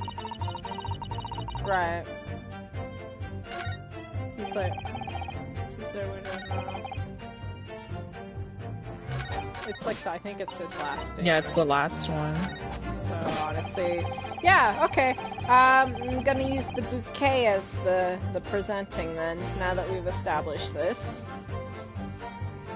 Shoot your shot. I believe that's the only thing I can use because, as frickin' Van Zeke said, found it in front of the lodgings, but her body was found on the opposite side of the street. But then they found a bouquet on the other side, so it's like, Even Naruhodo was just like, oh. Yeah, how'd that's that why Van go? Zeeks didn't even present his evidence. He's like, I didn't think it was Right. relevant. Right. I had to take a look at the map because I'm like, wait a minute. Yeah, the map does help get you good bearings of, like, where everything is.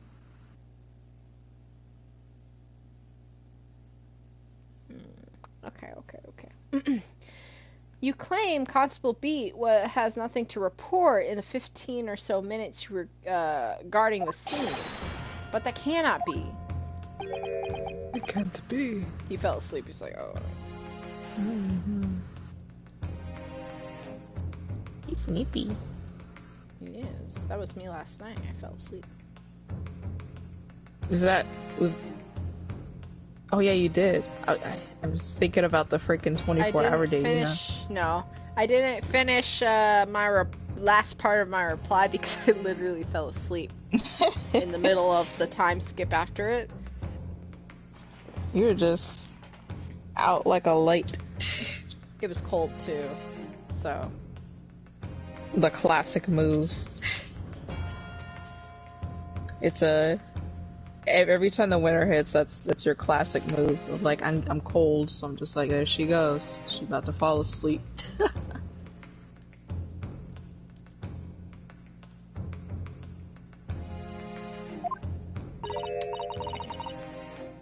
He fell asleep as I'm not answering this. Right? What do you mean to say?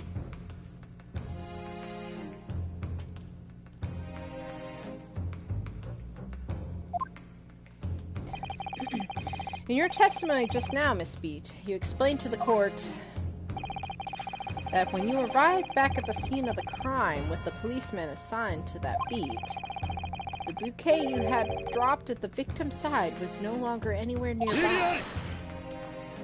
What?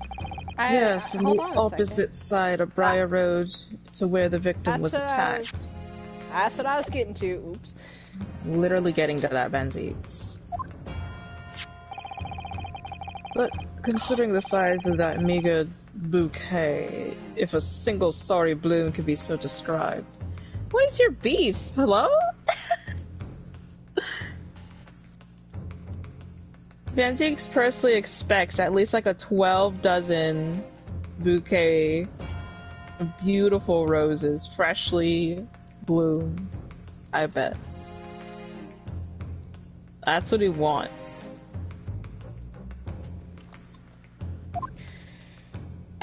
Yes, what about the size?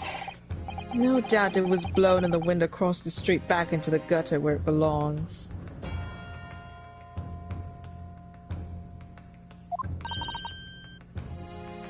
Mika? Objection, don't bully her. That were the case. Why did Constable Beat not testify to the fact? Oh. Here we go. Hold on. Softy's about to school him. No one else approached the scene and nothing was removed from it. Constable Beat swore that on the Scotland Yard's honor. I did hear that, I did. Mm-hmm. But the bouquet belonged to me. It has nothing to do with the case. Okay, but it was in the case's vicinity. That's why Rolly didn't mention it, I'm sure. But it's still evidence. Sis, if he saw it get blown away, surely he would have gotten it for you. Yes? No, because surely it's not only your bouquet we're talking about here. More than one thing in the case is mysteriously the wrong way around. What are you talking about? Think about it. Besides Miss Beat's bouquet, there's Miss Gary Depp's book. Sorry, Mr. Gary Depp's copy of The Lion's Pride, which was thrown out the window by his wife. Would have struck the pane of the casement window and landed here on the west side of the street. And yet, again, evidence is being tampered with. It was actually found here on the opposite side of the road in the victim's hand. Meanwhile, according to the testimony we've heard, Miss Beat's bouquet should have been dropped here at the scene of the crime, on the east side of the street. But in fact,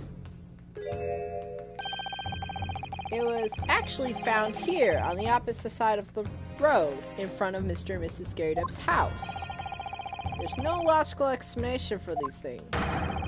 Unless somebody deliberately moved them. Oh boy. Oh my god. What are you trying to say?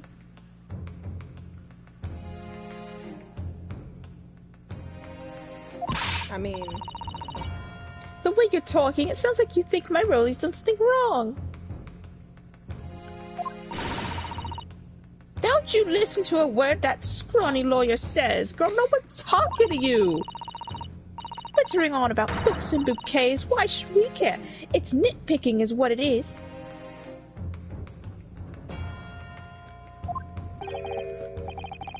Oh, good. Miss Scary Deb's come around. She recovers and immediately starts yelling. Might call it nitpicking, Miss Scary Deb. But deliberately meddling with the scene of a crime is a criminal offense. It's called, Tampering, Mr. Naruhodo. uh-oh. Ooh. But the person responsible for this tampering cannot admit to it. For a very subtle but compelling reason. Okay. Yuri. Tampering? You've barely heard the term before. I mean, Okay, Miss Susato's and- got my back, okay? Don't test Did you me. hear? She told me. Oh. Tell us, my learned friend, who would possibly have had cause to carry out such an elaborate deception? No. I'll tell you who it is. Yes, there was someone who tampered with the scene of the crime that evening. All the evidence and all the testimony point to that one particular person. Hello, wait, you figured this out? Hold on, I'm still thinking. My brain is You still still jogging. thinking? Hold on. Hold on. You'll have time, Counsel, know. I must demand that you substantiate this conjecture. I know he's about to say, who was the one that tampered with the evidence? And I was like, Who are you saying is responsible for tampering with the scene of the crime? Well, now it's your time to think. It was obviously Herlock Sholmes. I'm gonna put him on blast. So, This man's I'm either cynical. thinking it's her, or it's actually him who tampered with the evidence. Why Or- would he tamper with the evidence? He did kind of. That's the thing. I don't. If he did, why? He was kind of quiet.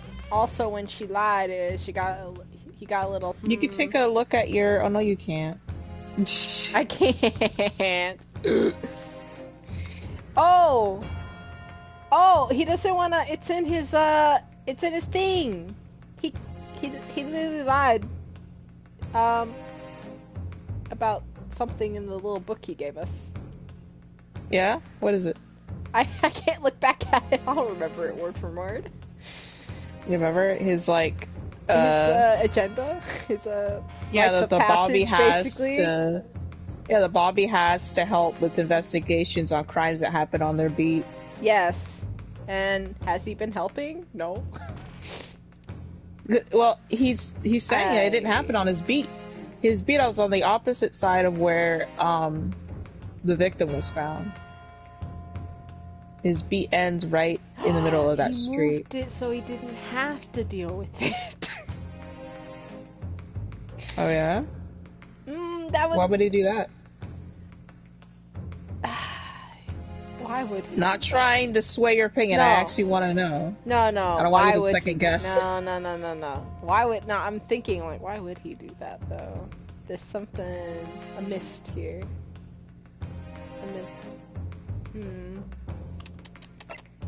Just remember why he was out that night to begin with. Anniversary. It was the anniversary night. Yeah. So he didn't have to do his job. He was hanging out with the wifey. He's like, you know what? I kind of don't want to deal with this right now. I'm hanging out with wifey. He said he never gets days off. Ever. Like what? Some odd months, he said. Mm-hmm. It was like, it's my night. And when you don't want to deal with something, you're like, it's not my problem. It's whoever's beat. Their problem. Basically hiding behind the couch and work is desperately calling you in. Yes. Well, if you're sure about it, then you can go ahead and present it.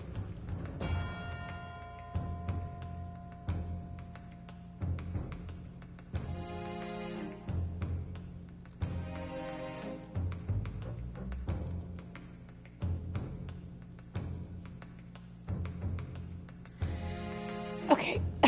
Well. He's like, obviously, Because it was somebody's wedding night, anniversary night, so I wouldn't want to deal with it. My man was trying to get in there, if you know what I mean.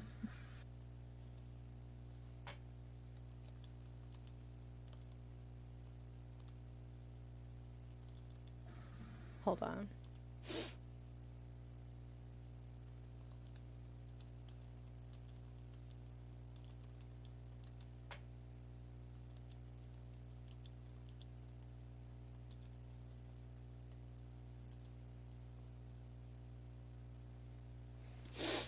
Obviously, there's only one person it could have been. Constable royally beat. If was you.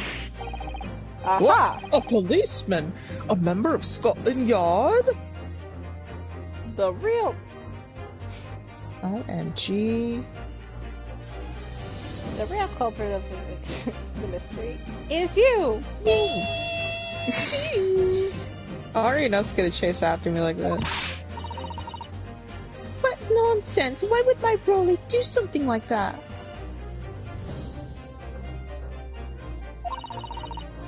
There's no one straighter than my husband. No Bobby works more tirelessly for the people of London. Well, Patricia, you are right about that. You are right about one thing here. Two, maybe. Miss B. You said in your testimony that your husband asked you to go to the nearby police box to fetch the officer on duty. The 15 minutes that were absent from the scene is the only opportunity anyone had to tamper with him. You're making it up. It's all nonsense. It's all lies. What about that Japanese man with the whiskers? I bet it was him. He did it. Now hold on. If that were true, Constable B would have seen him do it. It's true he didn't take us. Yep.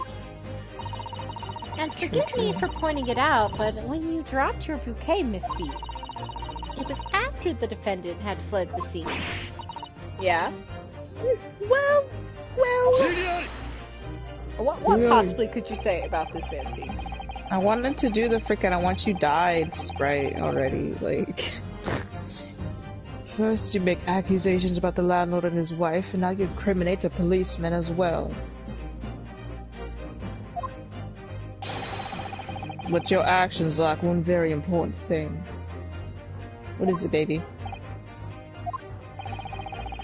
You claim the crime scene was tampered with. But there's only one reason anyone would commit such a reckless crime, to hide something. I mean, yes, I'm getting to that, like... That's right. He's right.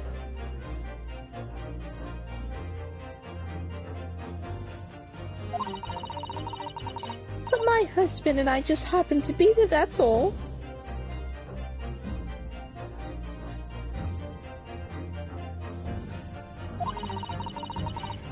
So why would we have anything to hide? It doesn't make sense. You've offered no motive for this alleged tampering. Van Zeeks, just think about it for a second. I know you're single and I know you're unhappy, but... And until you do, your accusations are nothing but empty threats. Constable B has a very good reason for wanting to tamper with the scene of the crime. That's the key to this entire affair. Mr. Naruhodo, have you managed to solve this mystery? I mean, if the judge will let me talk. Also, you've made a very serious accusation against a London police officer.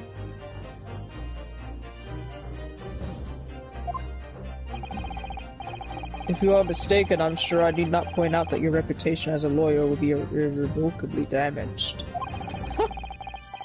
With that stark warning in mind, you will now explain to the court for the motive for this alleged tampering. Well? Yes, my lord. Yes, my lord. Constable Beat's motive for tampering with the scene, the crime scene, was to hide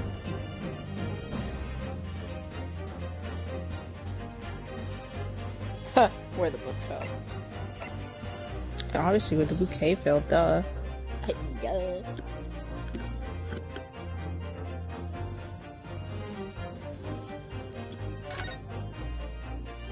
This is not right.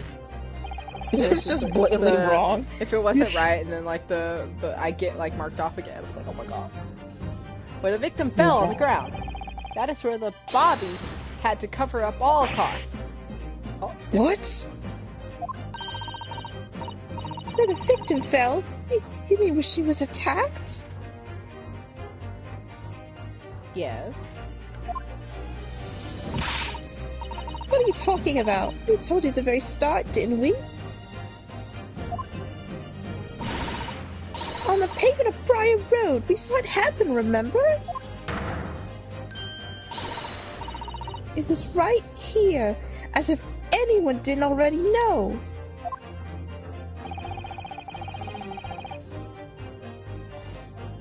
That's certainly what everyone has led to believe.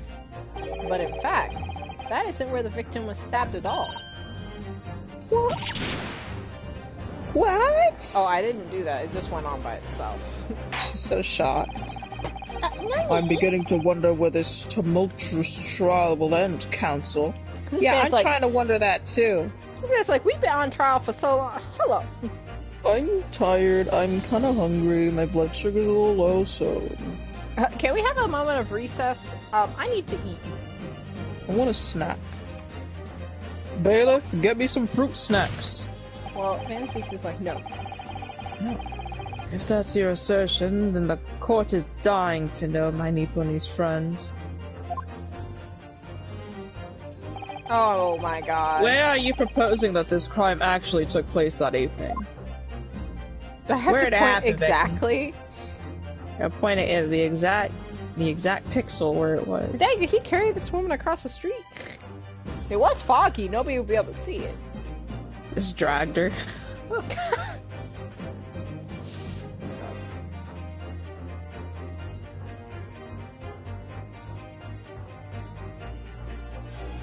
Obviously, it's with her.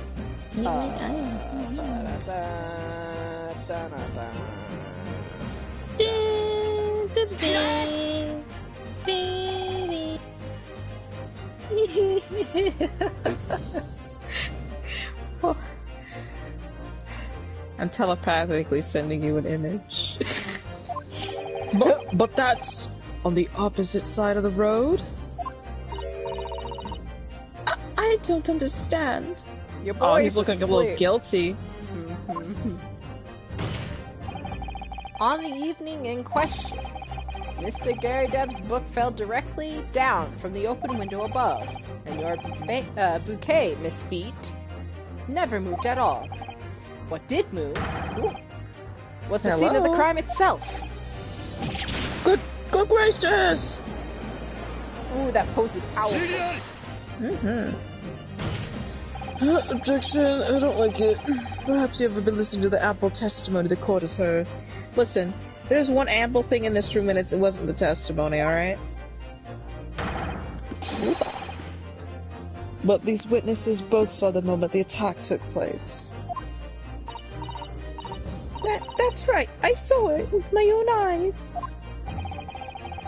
It was 5 o'clock in the afternoon, and The evening. evening, and already dark. That was the typical London fog on the ground. When you saw the incident unfold and ran to the victim's aid. That was actually on the west side of Briar Road.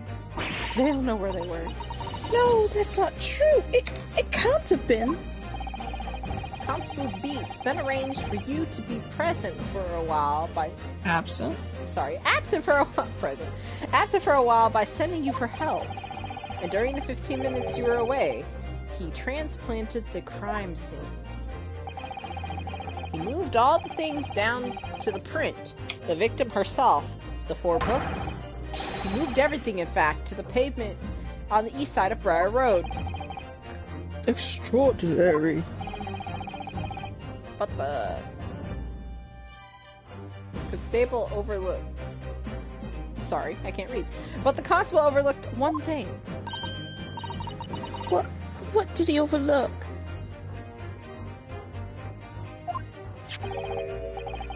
The bouquet, I presume. Yep. Exactly. prosecution told the jury just a few moments ago about the discovery of the rose bouquet. Lord Van Zeek said it wasn't noticed until the morning, as it lay where the street lamps cast no light. She likes, like, writing word for word. She does. She's like, I got you. I heard you. It's actually called, what is it called? I don't know. Yes, it couldn't be seen in the dark, obviously.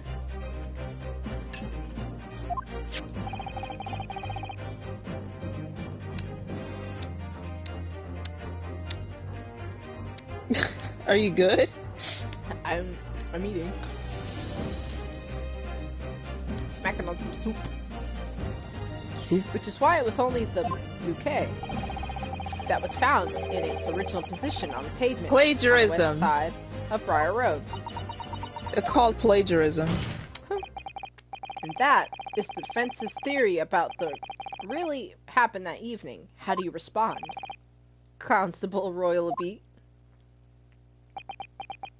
He starts screaming. Well, I'm very sorry. I didn't mean to nod off again, but I haven't slept properly in a month. Did I miss anything important? Oh my god. Oh, Rolly! Isn't it? It isn't true, is it? What the lawyer said is all lies, isn't it? I know it is because you're the most upstanding, righteous man I know. I had a dream. A terrible dream. All the things I did that night. Oh. Everything came out. Everything exposed. Oh, jeez. Only it seems... It wasn't a dream at all. Oh. Good, great, good golly. Oh, dang, he moved the good golly. I think he's gonna say good gracious. Order! What on earth is the meaning of all this? Oh, Rolly, why? Why would you do something like this? She's not dead, but... Moving a corpse is a criminal offense, isn't it?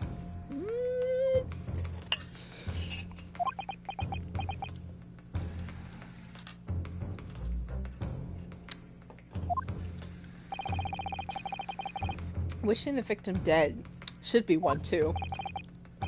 Constable, explain yourself. Why would you do this? As a respected member of Scotland Yard, your duty is to protect the good people of London Town.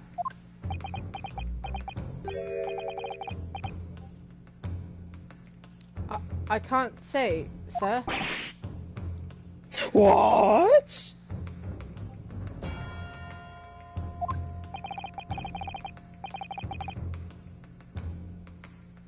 I really am ever so sorry about all this.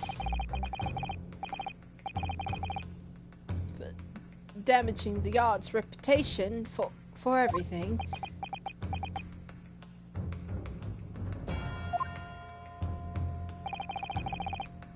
I have a possible explanation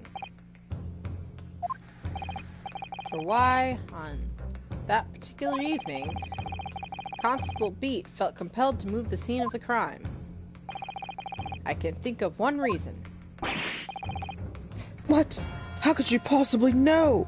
Van Zeeks, I know you're lonely. Wait a minute.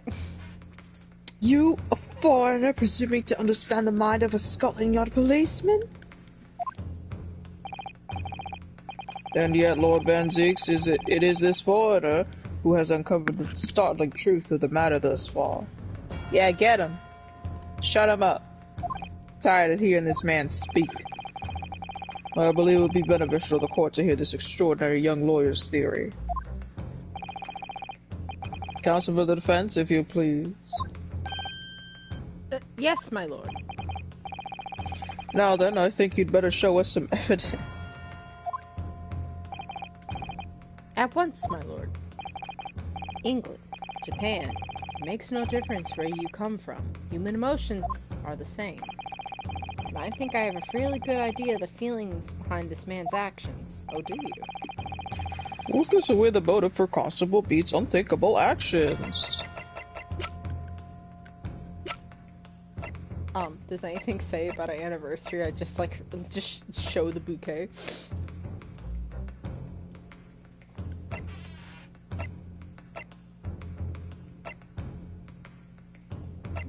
The jackknife's not gonna say anything about the No. anniversary. I was just going through.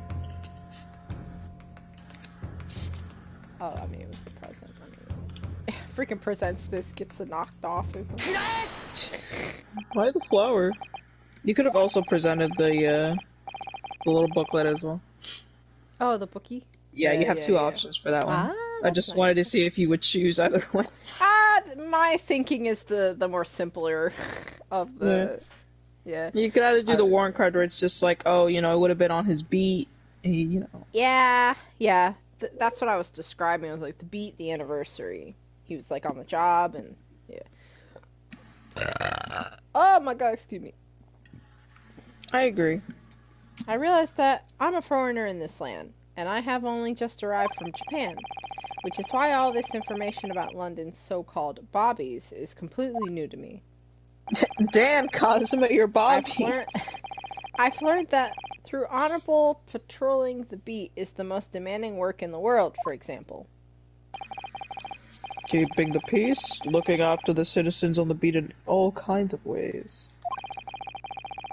There's no doubt that the young bobbies charge of the great deal they do each day, certainly.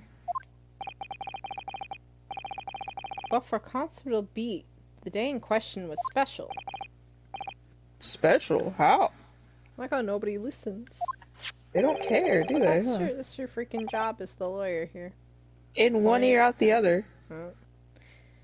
On account of this bouquet, my lord. Oh, yes.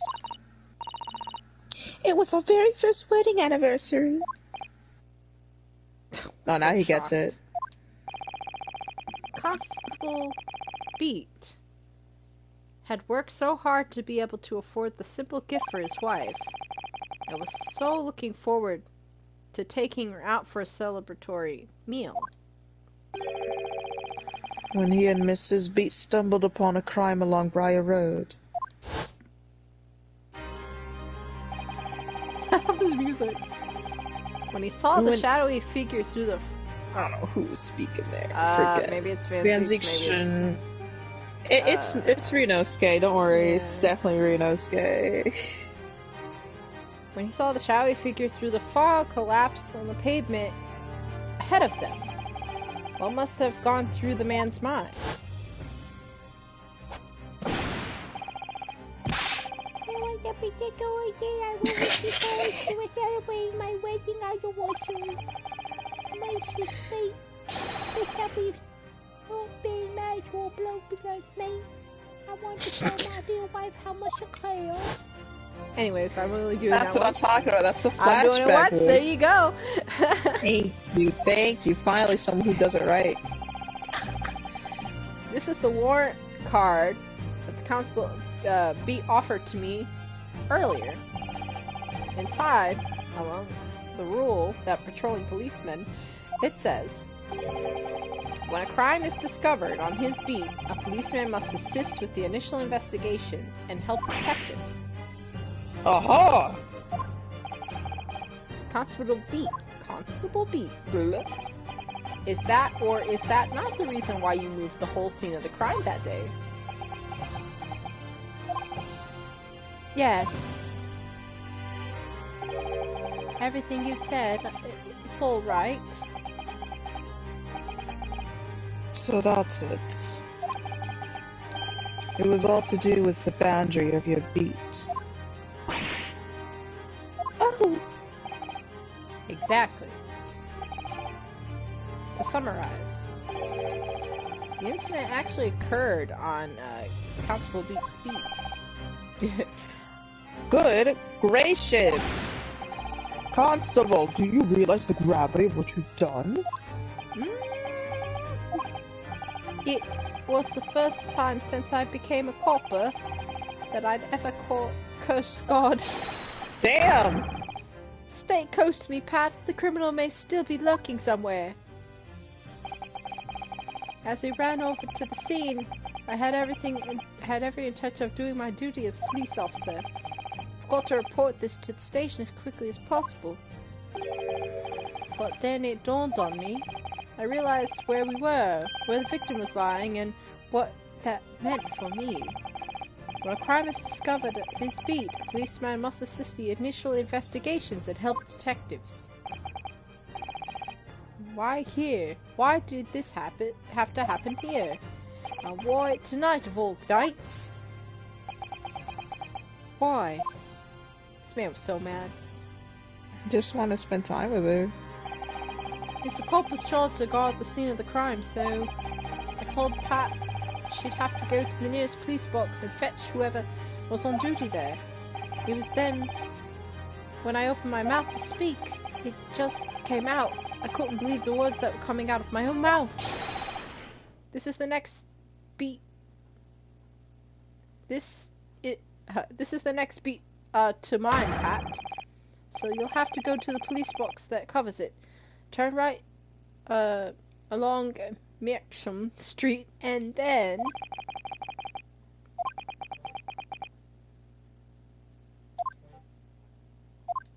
oh, it just got quiet. Earthquake. Oh no, Susato. Then Zeke's like, okay. Whatever.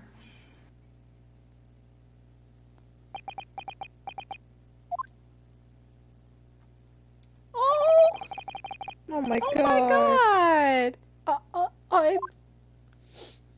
No! Oh, I'm I forgot he would sorry. like cry over this. So sorry. Oh, Constable. I just wanted just that one night to take Patricia out for dinner. Oh, Rolly. Just that one night.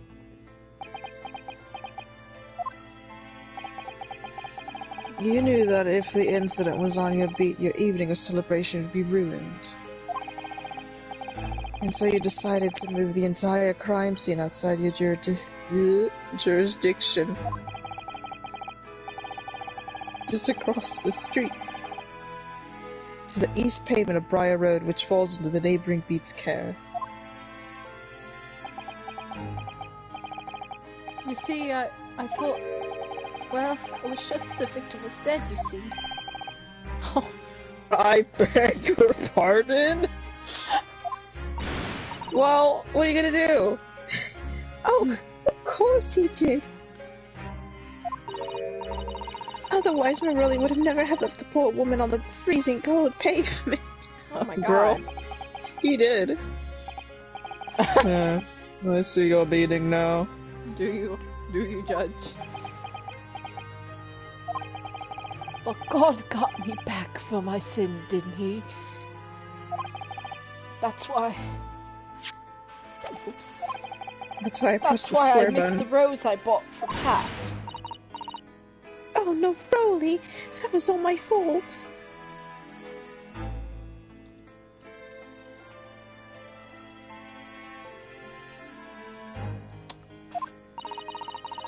I should never have dropped in such a dark place.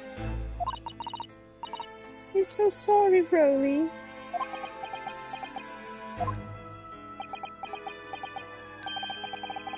And can you tell us, Constable, how many books did you move from the one side of the road to the other in total?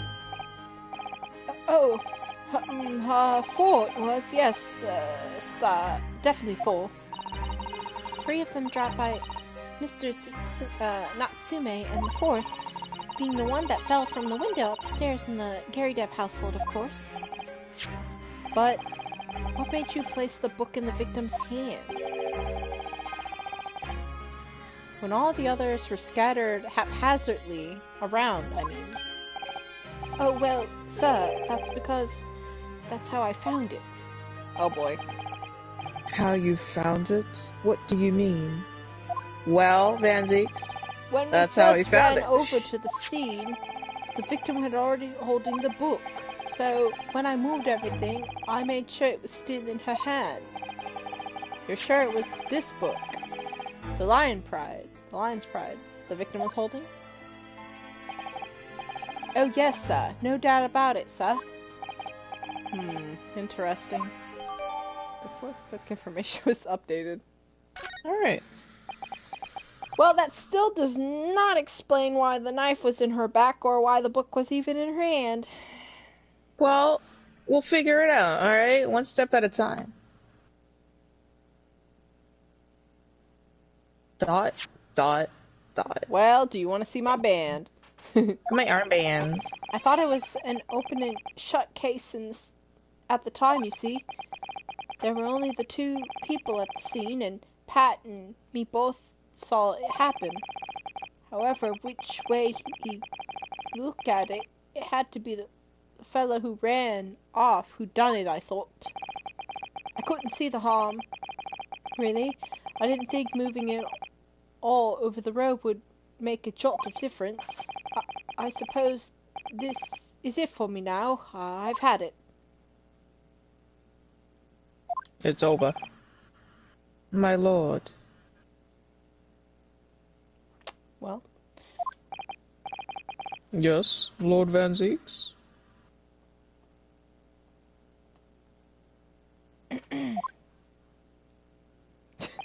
What? What's all this for? I believe that concludes the cross-examination of the witnesses.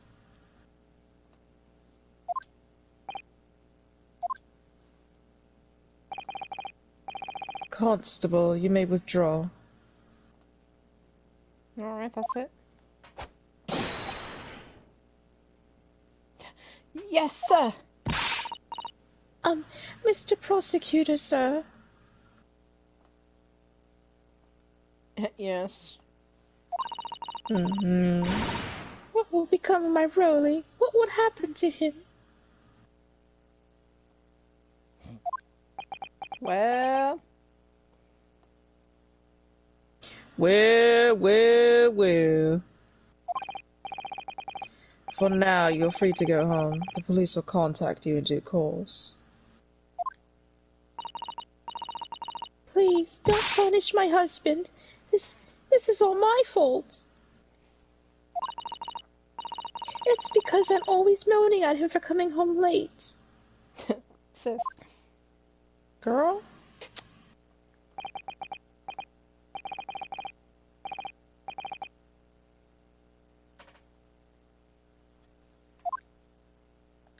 Oh boy.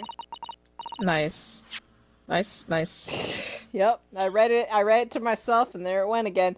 Leave it to me, Pat. Let's go home. I'm tired. All right then, my love. One last thing, Constable.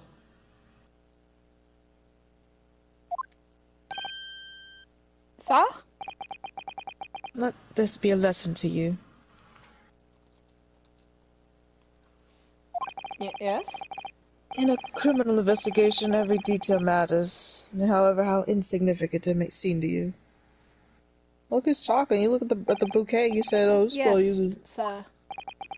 You're the part of the cranky." Carve that lesson into your mind, and never again make the mistake of tampering with the scene of a crime. Never again, sir. You mean to say? He's like, get out, Wow. get out, just go. Trial's not yet over. Don't let them see that I'm nice, okay? I'm trying to keep up appearances. Thank you very much. Sir! That was Throws nice the of bouquet him. at them. Well, quite a startling revelation, I must say.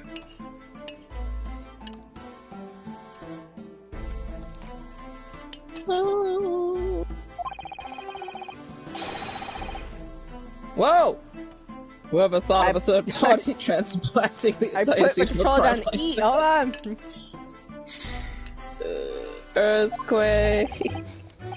Indeed, my lord. Nevertheless, there are some immutable facts there. Principally.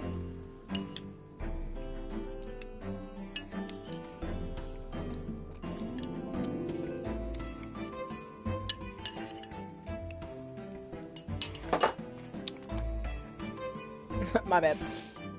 Don't throw that any harder.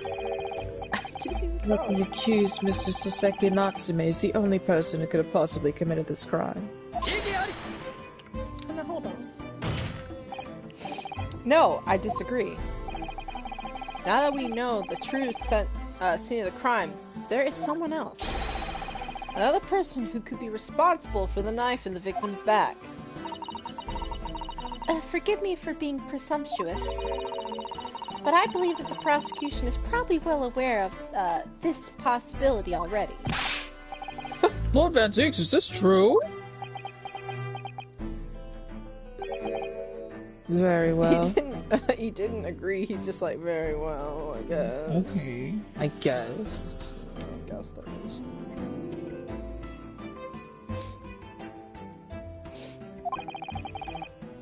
Name the person, if you will, and if further investigation is warranted. The prosecution has no objection to the trial continuing. Oh my god, I think this would be the last part of the trial then. Should be. Yeah. Cause... Oh snap. Alright, Becky, who's this other person who could have done it? What? Wait a minute, we're already... Wait! I think it's her. I think she did it. You think she did it? On what grounds? I have no idea. Well, what makes you think that? What are your thoughts about it? It was Lord Van Zieks. Lord Van Zieks himself did it. Oh my god. So I like that Sholmes is older than Lord Van Zieks by like 2 years. Interesting.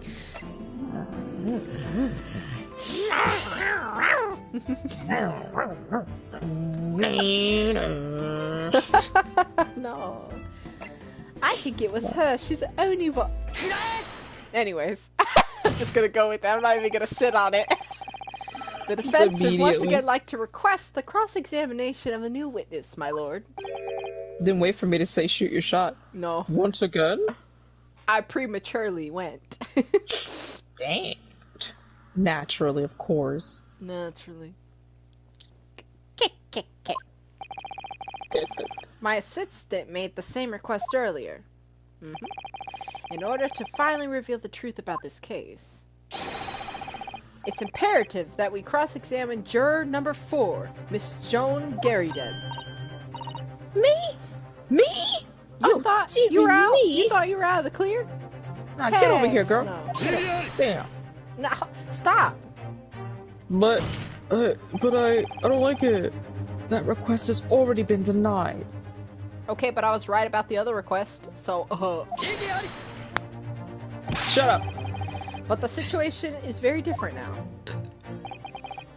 Miss Garrydeb answered me this. What do you want now, you little toad? Oh my god.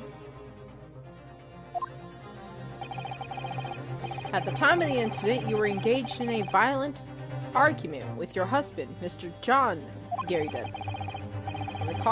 In the course of argument, a minor house fire was ignited, and to clear the smoke from the room, your husband opened the window that looks out over Briar Road. Well, what of it? You threw this book at your husband when he was cornered with his back against the window. Upon striking the pane of the open-hinged casement window, the book plummeted directly down, finding its way to what we now know to be the true scene of the incident. Yes, and as I said, what of it? During the argument, you were beside yourself with rage. As such, you threw not just books, but everything you could lay your hands on. So, let me ask you one more thing, Miss Garrydeb. This knife, the one removed from the victim's back, have you really never laid eyes on it before? Oh.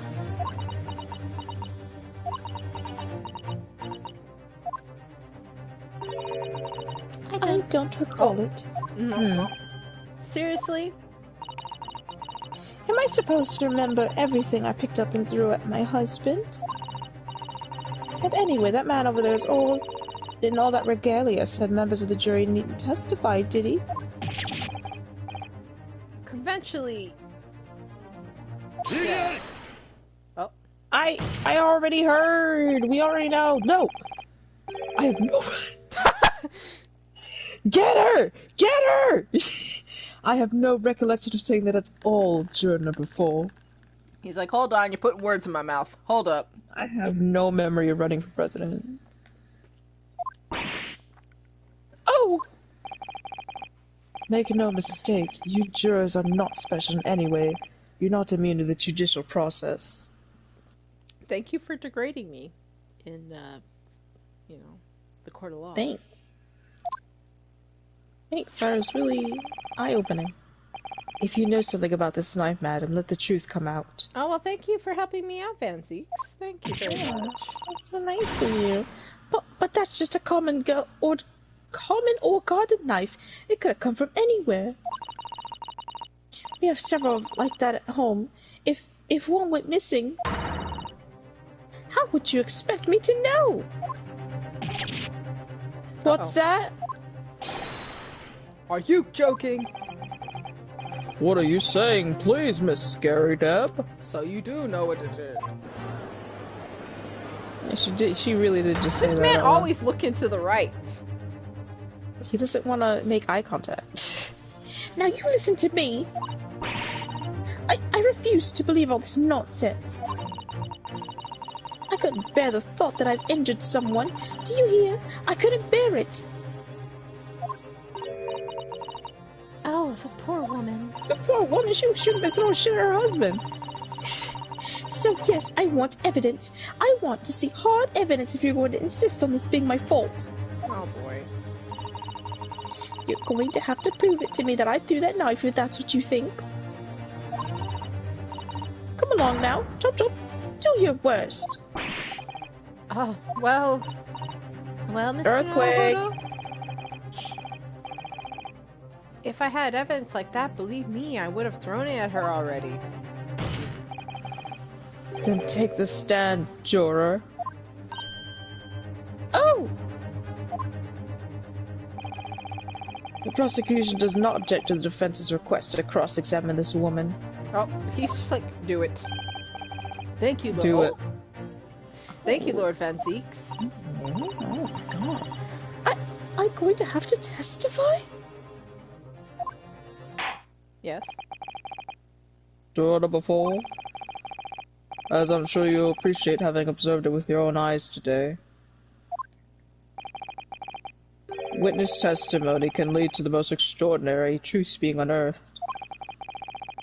Truths of which the witnesses themselves may not even have been aware. Thanks, Judge. I like how everyone's against her. Right. Oh, dearie me. So I demand your full and unadulterated testimony, Mrs. Garrideb.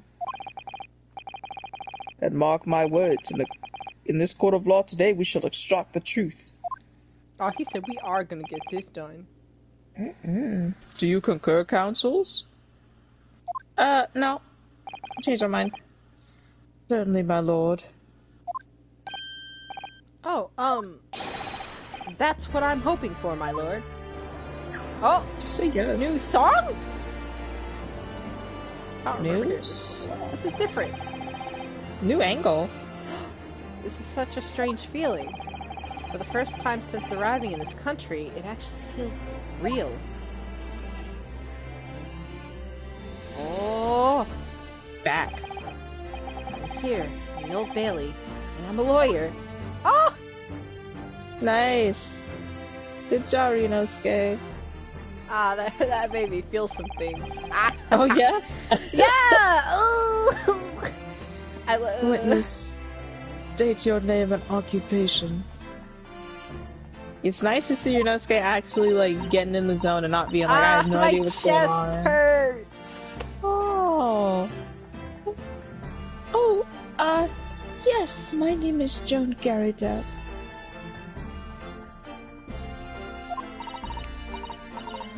And I'm, well, I'm a juror and such like. It sounds like even she doesn't know if she's a housewife or a maid or what anymore. The court has decided your testimony is required in order to clarify matters in this case. Do you understand, madam?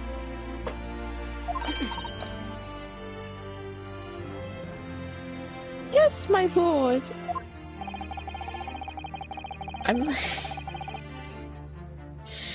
You will tell the court everything that took place in your household in the evening in question.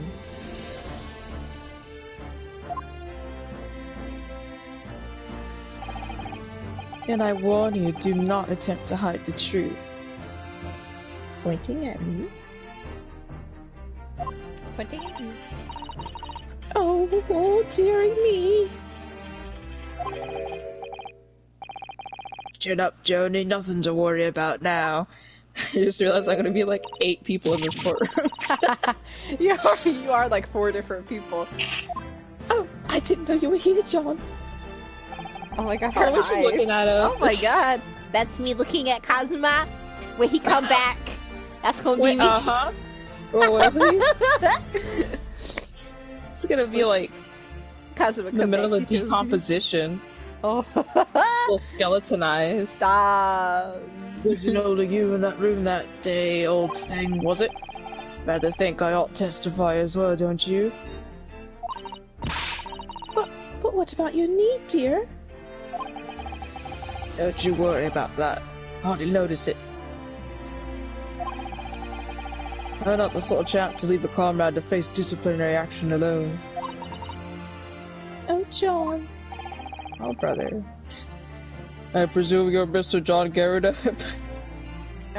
I mean...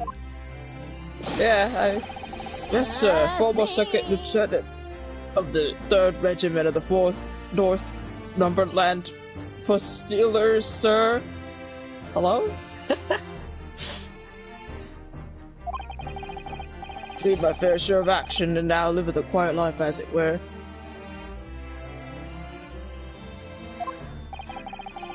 Does anyone else want to speak? The quiet life. Were you not engaged in an incendiary battle with your spouse on the day in question? Well, yes, quite.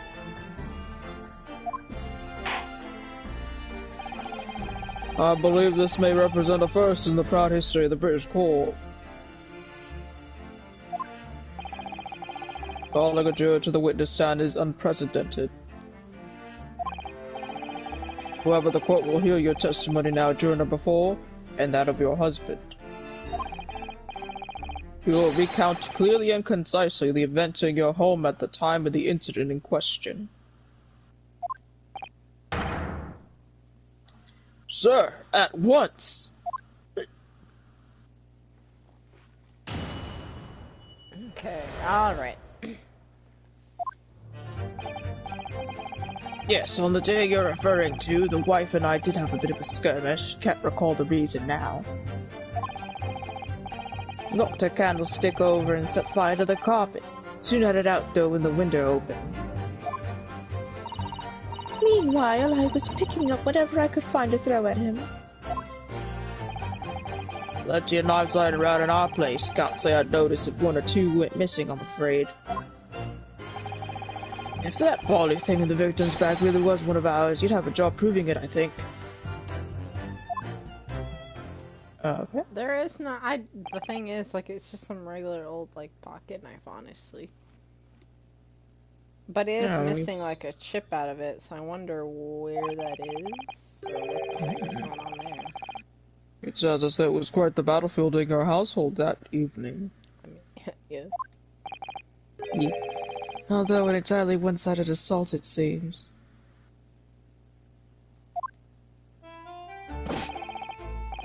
The enemy caught us in the hop, sir. Had no choice but to dig in and take defensive measures. To be honest, if the enemy had kept shelling us for another minute, we'd have been toast. Of course, a veteran such as myself. is only too aware of that on every battlefield you're just a gnat's whisker from death at any moment. Are we still talking about a marital quarrel here? Well, I must say I'm dubious that this testimony will shed any light on the origins of this jackknife.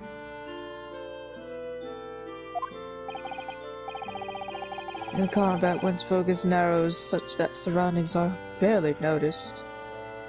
Yeah, Zeke's probably never fought a day in your life. These witnesses may not be able to offer anything more than they have already testified already. This may be a dead end.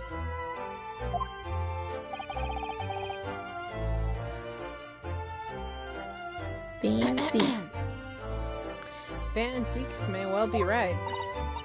Well, whatever the chances. We only have this last cross-examination to cover the truth, Mr. Naruhodo. Yes, this is it. Yes, I'm afraid so. Very well, Counsel. Begin your cross-examination.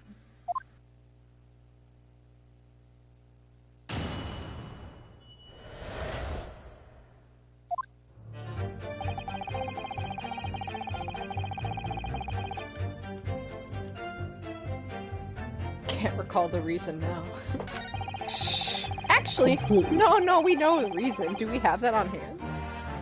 We don't have it on hand, but well, he definitely forgot about it. Yeah, I sure did.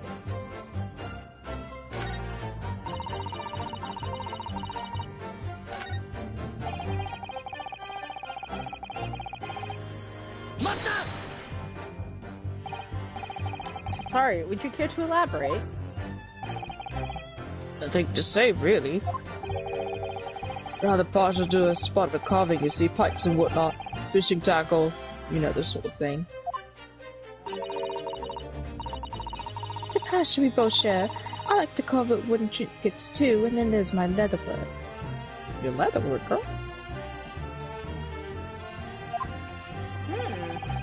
Sorry to say, we're always using knives around the place. We have dozens of the things. We sell them at the market sometimes, 20 for the price of 19. Needless to say, I snapped them up. That is not a deal. John prefers to use 2 knives at mealtimes too, instead of a knife and fork. Now, Joe, we can't want people thinking I'm some sort of Oh my god. Here we go again with the skeletons. Why are they being so evasive? I imagine it's because they don't want to believe it. They can't bear the thought that it might have been one of their knives that injured the victim. Which is entirely understandable, of course, but still. Go on with your testimony, witnesses. Sir! Sir!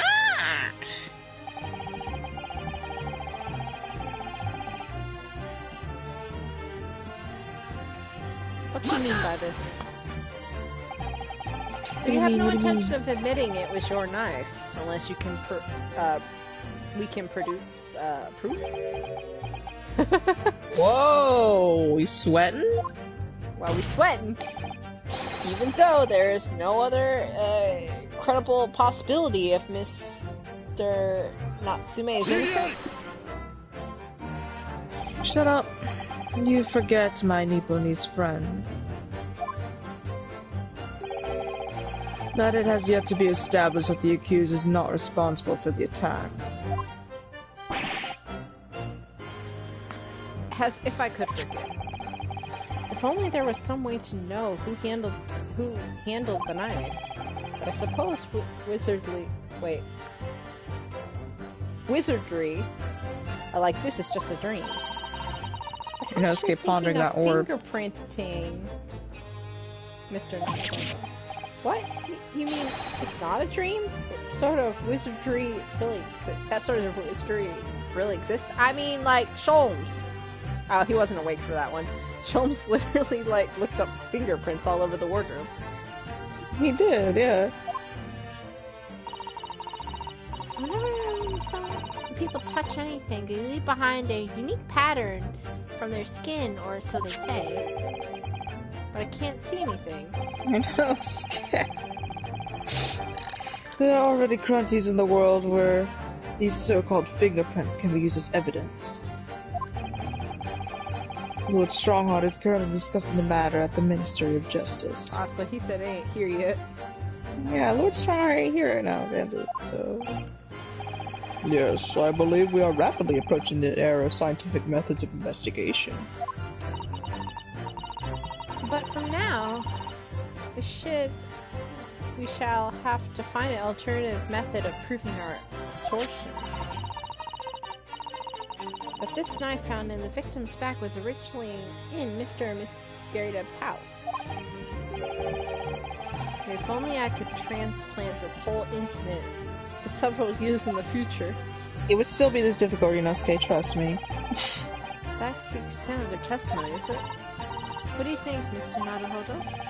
Well, I think we've heard all this before, to be honest. I can't say I'm particularly confident that we'll be able to prove anything new from this testimony.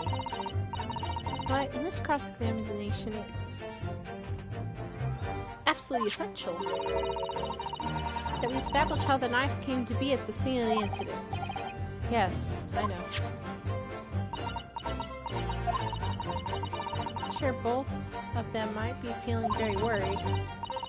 Worried that it was in fact a knife belonging to one of them that accused the victim's injury. If we could find even a tiny shred of evidence to support that theory, it would clench this trial for us. It would explain everything. Yes, it would. So, for Soseki-san's sake, we must find that last crucial piece of evidence.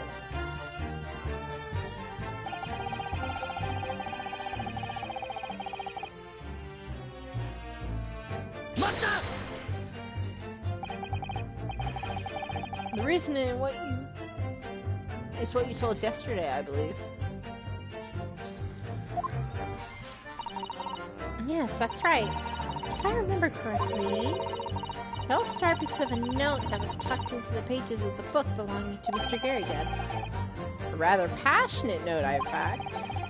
But Miss Garydub found the note, discovered her husband's little secret, and she gave him a mighty number of slaps across the face for it, too. What a sordid state of affairs. Hell on earth. Oh my god. Guys, we're talking about him in the courtroom. He's literally right there. This is drama. I say, when a chap says you can't recall such things, it's common decency not to drag it all up. This man's like, I didn't want my business out here. Don't his business, that sounds funny. Besides, half of it was right off the mark anyway.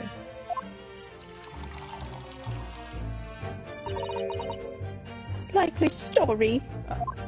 Are you still upset? I don't understand. Those waters run very deep. And what transpired next after these multiple blows to the face?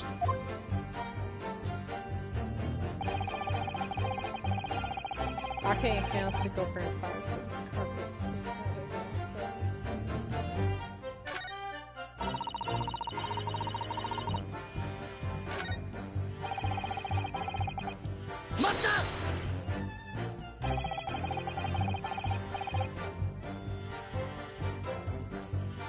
The fire also spread to some items of furniture, didn't it? The bookcase, my armchair, anything of mine, really. Just so happens there was some bath water around that evening, so I sloshed that about to put it out. Uh-oh, Mr. Garydub's bathwater?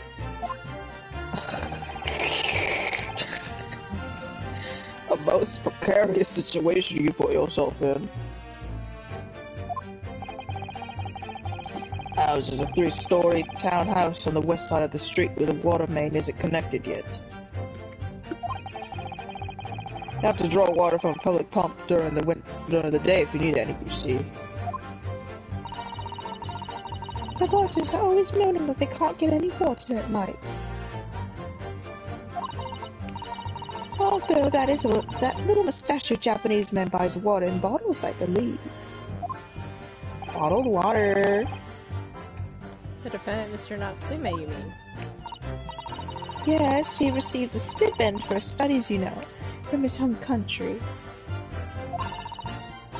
Can you imagine being able to brew up a pot of tea at odd hours? He's obviously very well off.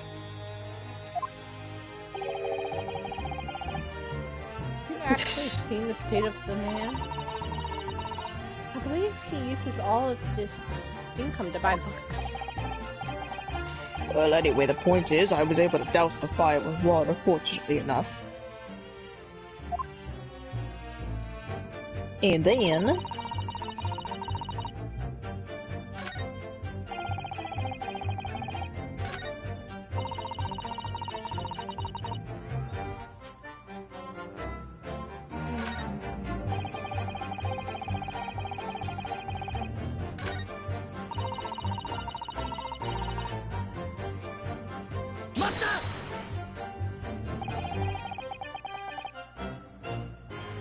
Even though the room was on fire?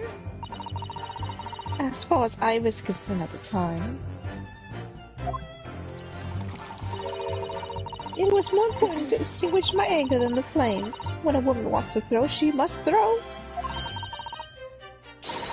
That is most certainly not true of a Soseki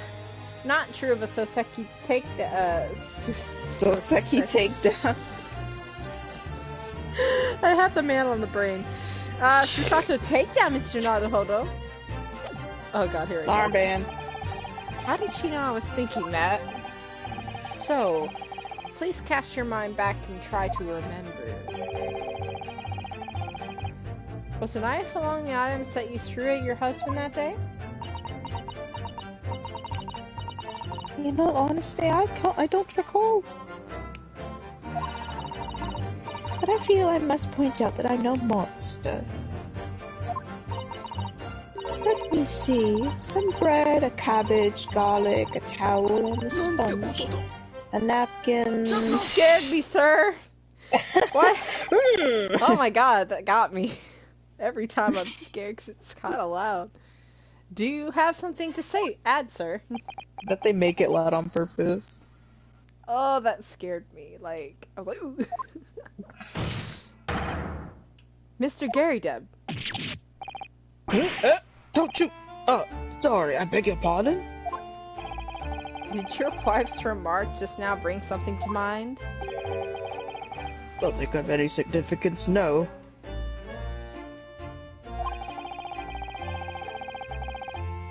Just the barrage of projectiles the old thing launched in my direction.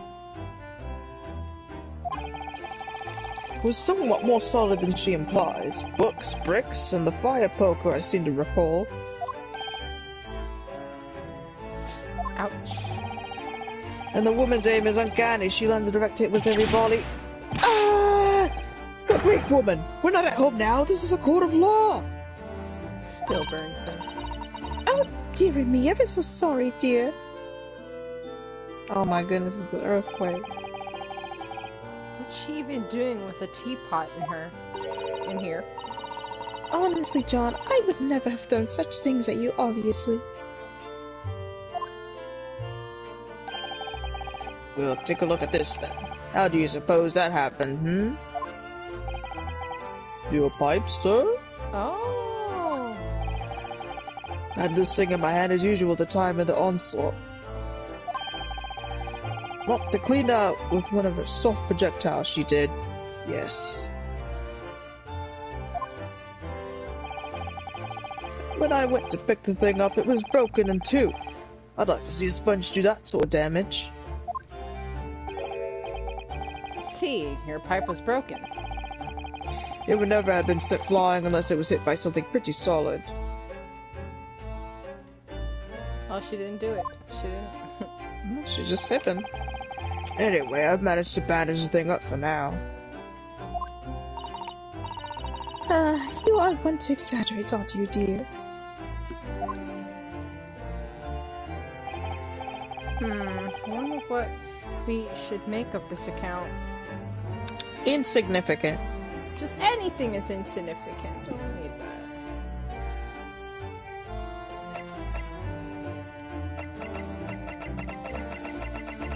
What are you doing? The defense believes Mr. Gary Deb's remark just now is to be of great significance. Anytime I say something, Fancy, This war veteran's words only tell us one thing. Betray a fiery wife, and pipes as well as hearts may be broken. What are you talking about? Sentimental wisdom, perhaps, but hardly worthy of adding to the formal testimony. Indeed, common sense, one might say. Okay. In that case, would you at least permit us to examine the pipe, sir? Well, I don't see why not. Oh, dearie me, there you go again, trying to ingratiate yourself with a young lady.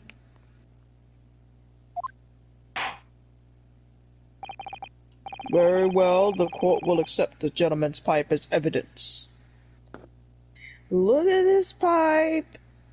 Look at this pipe. Fell on the floor. I hope I didn't speak out of turn, Mr. Naruhodo. I just feeling rather disappointed for you that your request was turned down. Oh no, it's fine. Thanks to Susato-san, we have some new evidence to work with. We should examine it carefully. Well, thank you for that. Rebuttal, Mr. Gary Deb. Now, if we could return to the crew of the matter. Hold on, I have a pipe to examine. Let's look at the pipe, huh? It's like all busted. Yeah. She's just throwing stuff in it. Right. Fell. Oh! Oh my goodness. Wow! Interesting! I was like, wait a minute, let me look in here, because I didn't... There's something just twinkling inside of the chamber of the pipe there? Yes, I saw it. Something's stuck in there, I think. Let's turn it over and give it a shake. What's this? It's a tiny fragment of metal. It looks like the tip of a blade or something. Tip of a blade? Surely it couldn't be... Well, I was wondering where the tip of the blade went, and I got my answer. You keep asking, she was like, where is it? I wonder where it is. Where is it? Why is it in the freaking... I wonder if you knew it was in the pipe.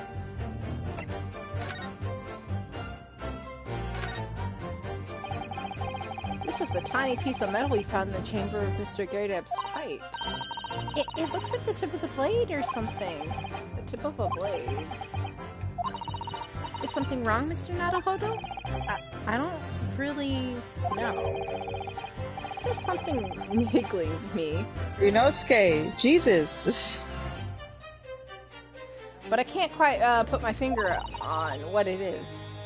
Perhaps in that case, it would be wise to examine some of the other pieces of evidence again. Oh, you know where I'm going. You're just like, go look at the knife.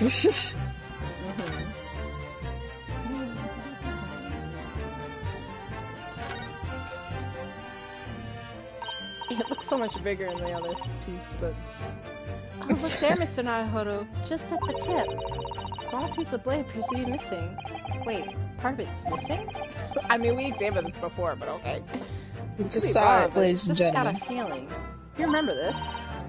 Ah, that's a tiny fragment of metal we found inside Mr. Gary Deb's pipe. Yes, and just maybe. Oh my, it's a perfect fit. Somehow, I just knew it. I did know it. Where? Alright.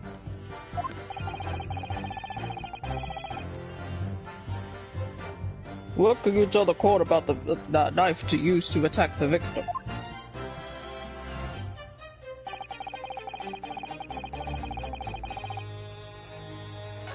don't worry, it's like Oh yeah, you have a job proving it. proving it. Okay, do I present the knife itself or the piece? That's something I was Do you want me to tell you? Because I know that sometimes they're like, you got it going, and then it's the wrong piece of evidence. So would presenting the piece be the right call here? You're The asking piece? me? Yes. You want me to tell you? Well, I'm gonna second guess myself. He said, "That bally thing in the victim's back really was one of ours. You'll have a job proving it, I think. If I show the piece, I'm like, hey, this connects to the knife. This is the piece that was missing. Maybe.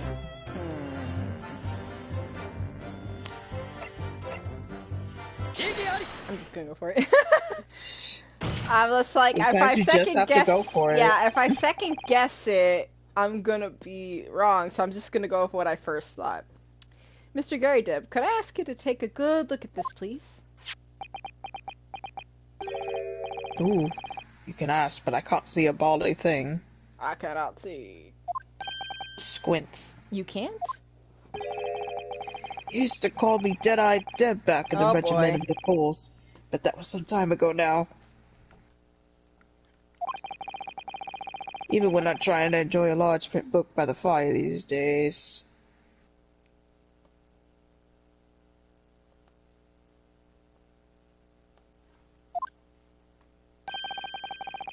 I struggle to tell a B from D, a P from Q, to be honest. Maybe you're just dyslexic, Garrett. Well, Oh, he does, dearie me. It's why the wearing being asked about every other letter and every other word.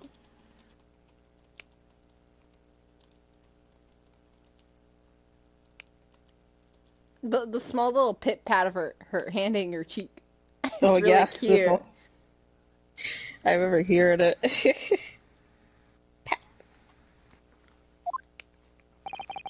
You mustn't D. Very Rinosuke. dusty.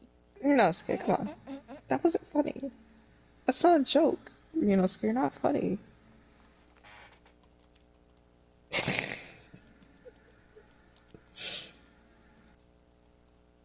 Only Cosmo was able to make those jokes, and I was gonna be like, Cosmo would have said this, to be honest. He literally would have said must this. be very dusty. He just would have been confident about it. He would have been like, back straight. You must be very dusty. And everyone would have laughed in the courtroom. What is What that? is that? The way- That's honey scrap of milk. Why don't you come take a look too, Van Zeeks? Like, everyone want to look? Yes, most certainly from the tip of a blade. And what may appear at first to be a tiny scrap is in fact a crucial piece of evidence. Interesting. And where did the defense come by this evidence? Literally in the pipe, Van Zeeks. Like, just around, would have been there. Yeah. I was watching the team for Mr. Gary's pipe. You flashed in the chamber of Mr. Gradup's pipe. By pipe, you say? By Jove! I wonder how that got there. Who put it in there? And what precisely does this fragment of metal signify, Counsel? Are you suggesting that in some way it related to the matter of the stabbing on Briar Road? Already, Rinosuke? I am. What? When putting together what other piece of evidence already in the court record, I believe this tiny fragment of metal will unravel the whole truth of this case, my lord. Oh, snap, his back! I never noticed! He got his whole booty out. He was on fire! For real! I don't think anybody else has noticed this either. No, no one's looking for him from the back. You appear rather confident in that extraordinary statement, Counsel. Mr. Gary Deb, could you, like, turn around for us? Do you want to put a new coat on, maybe? Very well then, present the pertinent evidence to the court. What evidence compared with this fragment of metal allegedly reveals the truth of this entire case? Wait, okay. What paired with this fragment of metal? I mean, the knife, yes. What? Don't overthink it. Don't overthink it, Becky. I was gonna say, like, the knife, right? This is the knife that was found on the victim's back. If you look closely, you will see that there's a small piece of the tip of the blade that is missing. A common issue with the inferior blades sold at unsavory street markets. Benedict, not everyone has the money you have. Criminals who use them regularly leave the tip lodged in the victim's bones. And what are this particular knife? No doubt its tip has suffered a similar fate, now languishing somewhere near the spine of the victim. No, Man sakes! You saw it! I showed it to you! I just showed it to you. You blind? You couldn't see it, remember? Bro. No, that's not the case. Why does he look so surprised? What? He's just like, What? I literally just showed you this evidence. He couldn't see it, remember? He was like, what is that?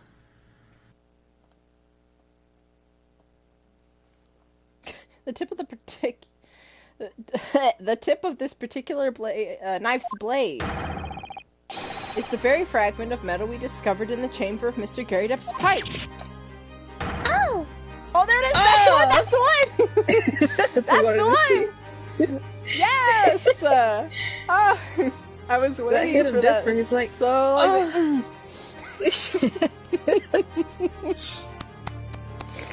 that was the one I've been waiting for. I was just like, well, when's he gonna do this specific, like, emotion? He did it. He's like, I don't believe it. Are you good? What happened? I showed this to you. The knife? Oh, I want you died. The knife from the crime scene and this fragment of metal are a perfect match. Yes, Good golly gosh. Why is everybody so surprised? What do you mean the Eastern sorcery?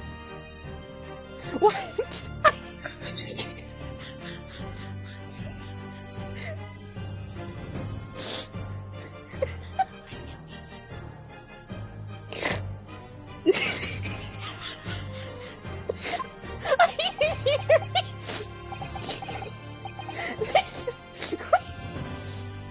I'm literally crying. Bro, the trial's over. It's done, I'm leaving. Ah. I'm convinced they just look at you but don't listen to what you say. Literally customers on the phone. Where they don't listen. But they look. Oh man. Alright, hold on. Hold on, I was crying. For real. This is no magic. Oh my god. Hey, Lord. Oh my god.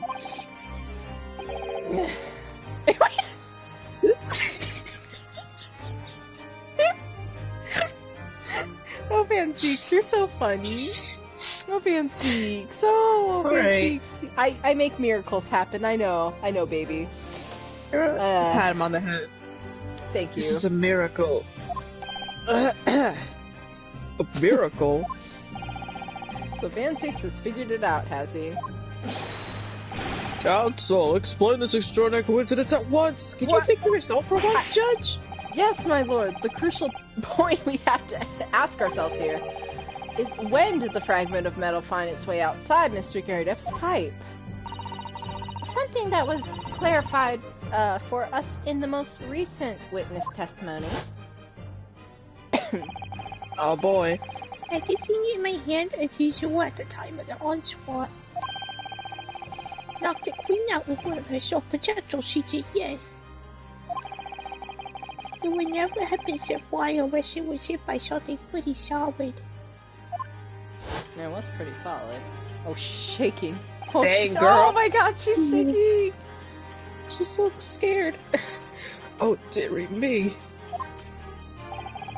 During the argument between these two that occurred just as the victim was at the pavement below, Miss Scary Deb flung the knife at her husband. However, the knife missed Mr. Gary Deb, instead striking the pipe in his hand at the time. Alright. Which caused the trip to break off. Of course. Good lord. Yes, and that is when the tiny tip of the blade found its way inside Mr. Gary Deb's pipe. The chances of that are 1,000,000 to 1. And yet there's no other credible explanation for how the tip of the blade ended up in your pipe. Then, after losing its tip, the knife ricocheted off the pipe and flew out of the open window. It's been a while since I've seen ricocheted actually spelled in front of my eyes. Yeah, same. People usually just say it. Yeah, in short, this knife, which fell from the window of the Gary Deb's house, is the very same knife that struck the victim in the middle of the back on the street below. Oh gosh, oh dear, oh! No! Nobody's commenting on this man's back. Oh, she's on a What? crate! I wasn't Yeah, paying she's on a attention. She's crate. so short. Oh, He got his wine out. Ooh. Oh boy. Don't throw it, please. A full-bodied theory, I'll give you that. Theory. Fanzeeks, you started screaming, shaking, when you heard my theory at first. Now you're okay with it?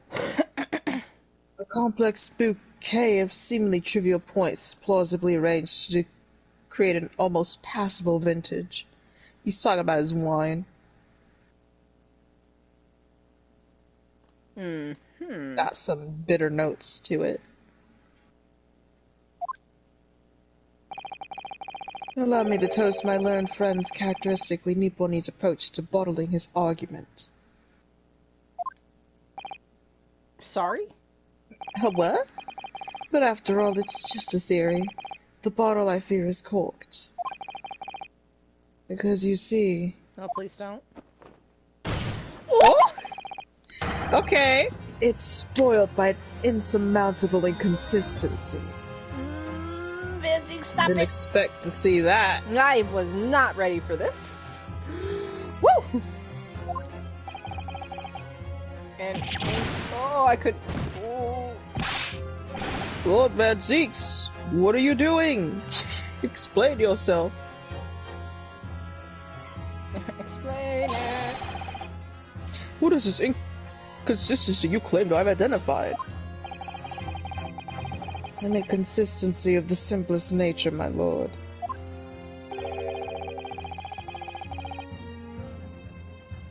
The victim was found with a knife planted in the middle of her back. Yes, in her. Ah, Whoa! my God. Oh my goodness. That's right, you silly little man! Now, Joan, old thing, what are you getting all excited about? Let us consider the basic facts of the case once more. The victim was walking along the pavement before being stabbed in the back and falling to the ground.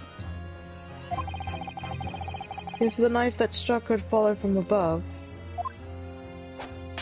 There we go. well, there it goes. There's no possible way it could have planted itself into the victim's back. Well, I think this is my theory before we get any further. Is that since all this stuff was being thrown, the one burned book landed as this woman was passing by. It landed by her. She's just like, oh, what's this? She bent over When she bent over to pick up book, knife fell out from window and stabbed her in back, and then she was on the ground.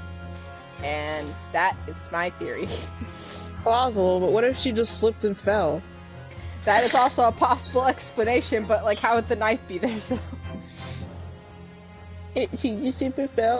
No. This is what happened, right? She slipped. Soseki-san caught the knife, then stabbed her. That's what he's trying to say. Alright. This man still had his arm extended when he threw. Great white, do you see? That's exactly right. If the knife had fallen on her from above, it would have struck on the top of her head. Right in the cranium. Well, think Ryunosuke. Oh boy. He's lost his words, look. I knew it. I never liked this theory in the first place. I don't know, though, what really did happen. It would appear the defense has made a rather spectacular blunder. No, please, don't It's just y'all don't listen to me. Everyone just looks at Ryunosuke, but they don't listen to him. That's been made all the clear now in this very trial. If a theory has even one inconsistency, it cannot stand. Your theory, my learned friend, is history. Oh no! Ryunosuke! Oh no, Ryunosuke! We were so close. I could see the truth. I was so sure we were on the right track. But now that the way has been blocked completely by just one simple inconsistency. Or in other words, we simply need to eliminate the one inconsistency and the theory will stand. Mr. Sato! You mustn't worry, Mr. Naruhodo. You were just caught off guard, that's all. And your mind went blank. But if the path you were on is indeed correct, then a way will present itself. The key is the key to this is in the courtroom record. I'm sure all the information you need is there. It seems you have nothing to say, my Nipponese friend. Well, your silence speaks volumes. I thought that was Tacit. an F. I thought that was an F. A tacit acceptance that your theory is fatally flawed. Oh, pick your head up, boy. Oh. Who's objecting? He objected, He's but his objecting? head's still down. This inconsistency doesn't mean I mean that I need to sharpen my mind and dig deeper for the truth. Ooh. It's a test. Yes. If the knife fell on the victim from above, there's no way that it could have hit her on the middle of her back. Ooh. Under normal circumstances, that is. What are you implying? Counsel? There's a piece of evidence in the court record that can explain this inconsistency. That can explain how the knife that fell from above could have pierced the victim's back. We already have the answer. Goodness! Now hold on, Ryunosuke. I'm still processing this. Utter madness! Oh boy. Surely this must be the last time. Oh boy. Counsel, present the evidence of which you speak. Where's my green tag? This is the last inconsistency. The final piece in the puzzle. If I can successfully make sense of this, the truth will be laid bare at last. The evidence that explains how the falling knife became lodged in the victim's back is... yes, exactly. Definitely my armband. Hold on.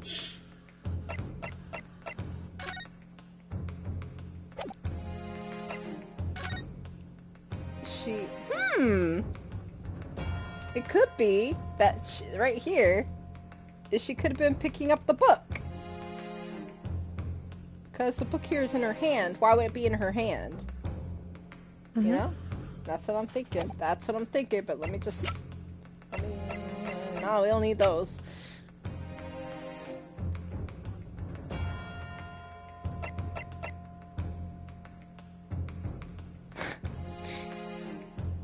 Definitely the knife. No, it's not the knife. We already presented it. I mean...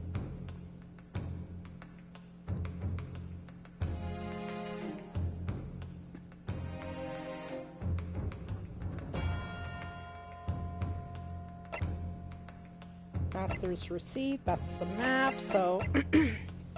The only thing I can think of is, like, it's showing the book, and then he's gonna explain, hey, she was leaning down to pick up the book when the knife ricocheted off the window and fell down. She was, coincidentally under the window at the same time, and it struck her in the back. That's just Do you think in a case like this that you should show that or the actual piece of it? That's the thing I was worrying about. That's why I kind of looked at the book. I was just like, but do they want to see the book or do they want to see the picture? Because he could describe probably the evidence of what it was, because they're asking the evidence exactly, and the evidence would be the book itself. Be like she was picking up the book versus the picture. They want specifics here.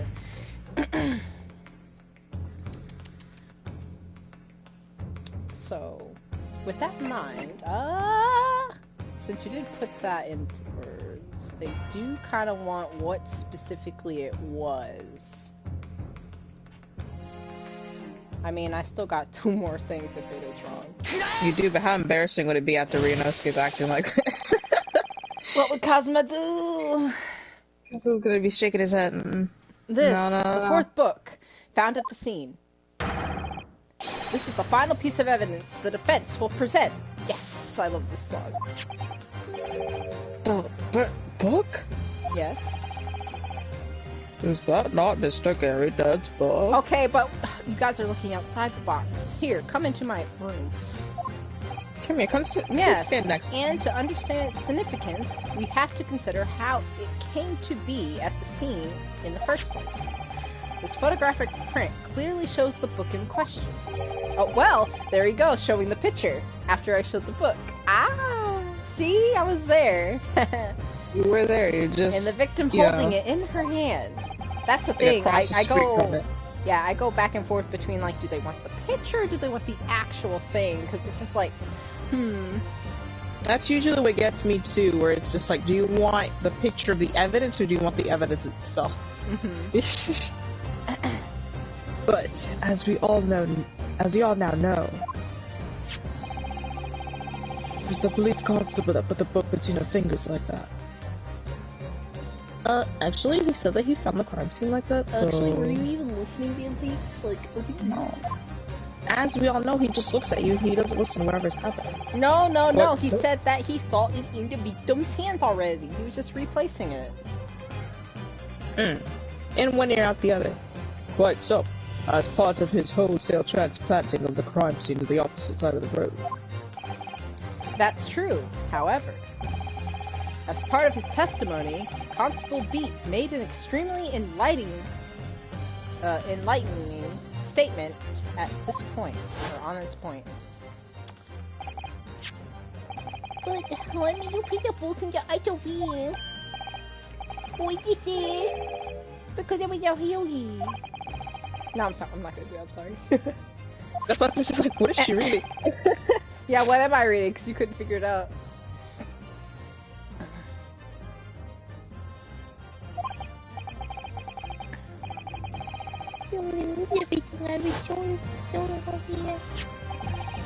In other words, the victim had already picked the book up of her own volition? And clearly, that must have been before she suffered the knife wound. Well, I should say so.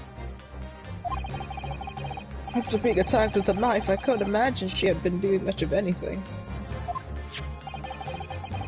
So the question becomes, why did the victim have the book in her hand? By Jingo! I think I'm beginning to see what may have happened here now. Oh, dearie me.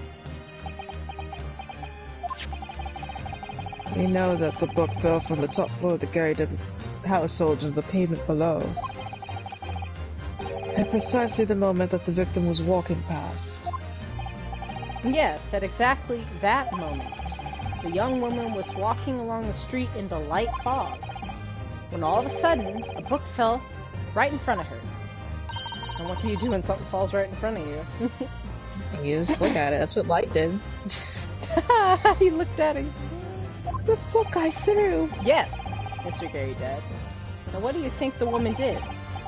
What would you do if you were walking along and suddenly a book landed in front of you on the pavement? So we were just discussing it. Okay, no.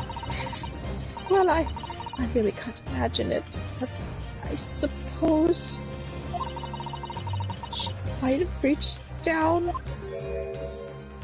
Oh, there she goes. and picked the book up. Mm-hmm. So innocent. Laid her out. Yes, that is exactly what the woman in fact did. She picked up the book. Oh heavens! And when the woman reached down to pick the fallen book up, what position would her back have been in? Yep, that's what I was thinking too. That's right. It's exactly how you said it.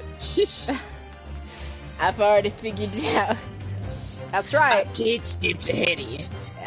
This time. That's right, facing the sky, completely and utterly defenseless. Then, in the very next moment, while the woman was still bent over picking up the book... Laid her out. No. The next object fell from the roof above, the jackknife, straight into the middle of her back. Unfortunate stuff. Right? And at that same time, walking by chance directly behind Miss Green, was the defendant, Mr. Soseki Natsume. Well, I never. It appeared to Mr. Natsume, the woman simply collapsed on the floor.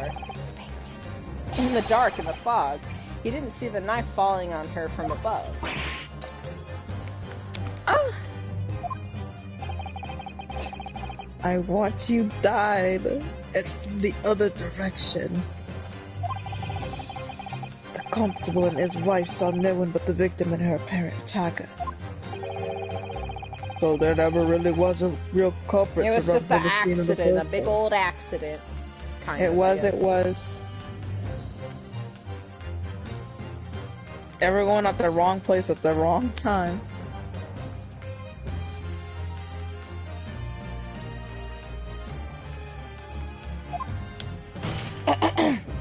No, this was nothing more than a series of unlikely events that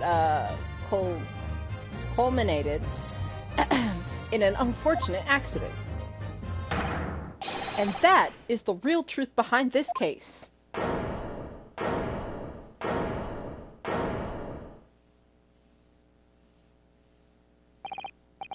Well, Mr. and Mrs. Garrydeb?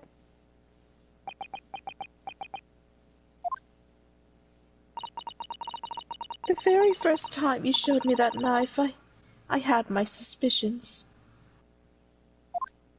I wondered if perhaps it might have been something like that.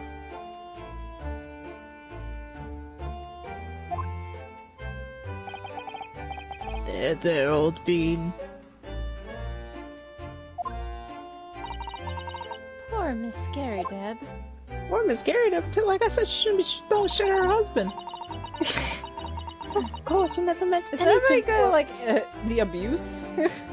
Yeah, like, oh, poor her. Like, Like, girl, shit. she was throwing things at her Shit husband. abuse, she slapped this man in the courtroom?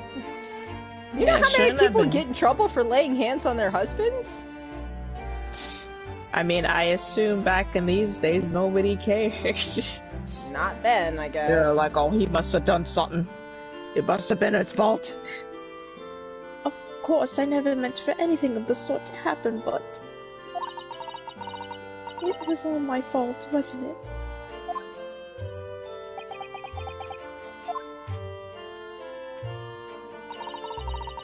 I take full responsibility. I let my anger get the better of me. I threw that book. And I threw the knife as well. It's funny, they never called Soseki up to the stand at all. Because, like, he really didn't have anything. No, he just ran away from the scene of the crime. He literally would have just been like, I didn't do it. John, dear. It's alright, I know. I'm ever so sorry. Truly. I'm sorry! Oh, she found. Oh. Uh-oh. Oh, he's got her. Uh-oh. Ooh. Maybe. His arms are gonna snap! His arm. Oh! Oh my god! Dang, this man down on Guys. the ground. Yeah. No! Well. Somebody help. Help!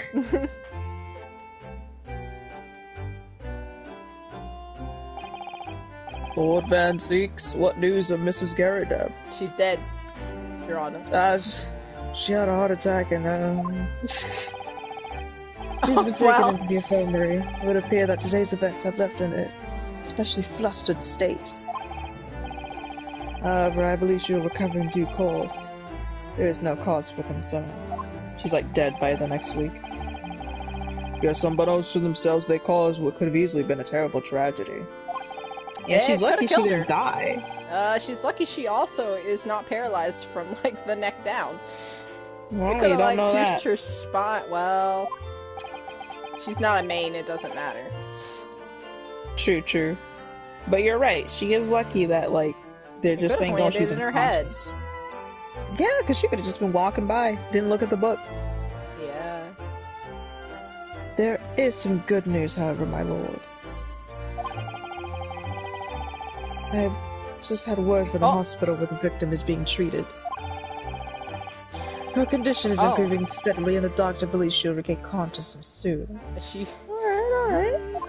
She'll wake up and be like, we're happy? It's strange.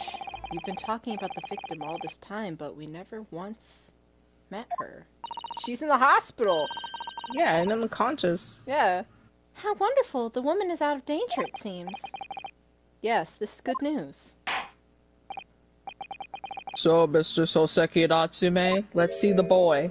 Oh, here he is. I forgot I'm also Soseki. Yes, you are. You're like 15 people. Jesus. This is a big one for me. It is. Yes. On behalf of my fellow countrymen, I would like to take this opportunity to beg your pardon, sir. Thank you. Apologize right now. Apologize. You came from your distant eastern homeland to study our great British culture. And have been repaid with immeasurable unkindness. Please accept our heartfelt apologies. Thank you. Find some respect around here. You know Van Zeeks ain't gonna apologize for nothing he said.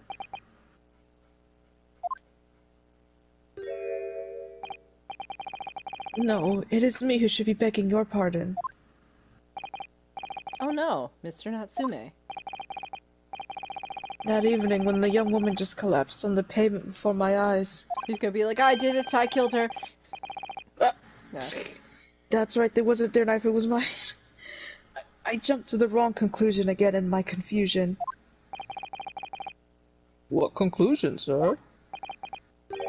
I was sure that the woman was dead. Yes, Constable Beat said the same thing, didn't he? He thought she had been killed too. I suppose she must have been.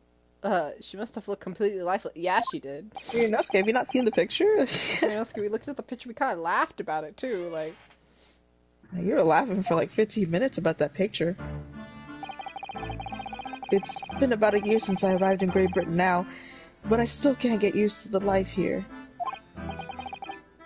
I can't relax. I'm sure there are evil spirits lurking in the fog, like they're haunting me. Poor Soseki. He's like His actually imagination crazy. really has got the better of him. Yes, poor man. So when it happened, I thought the young woman had been taken by the fog spirits.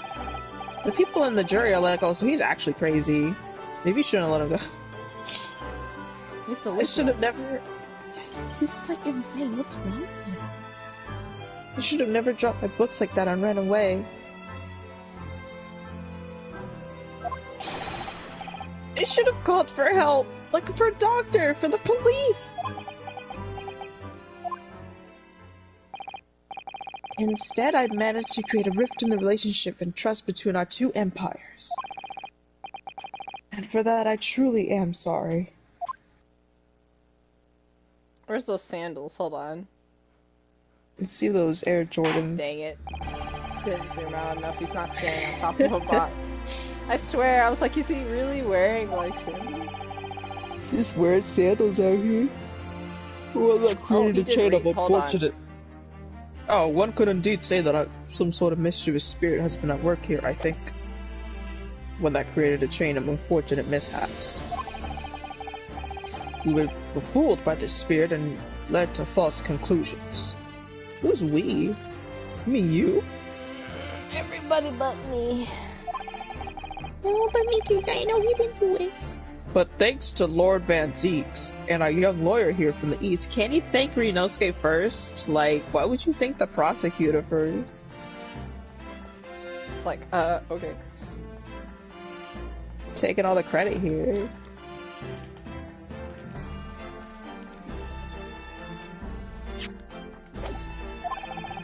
I was taking Vicky. That chain has been broken and the spirit exorcised.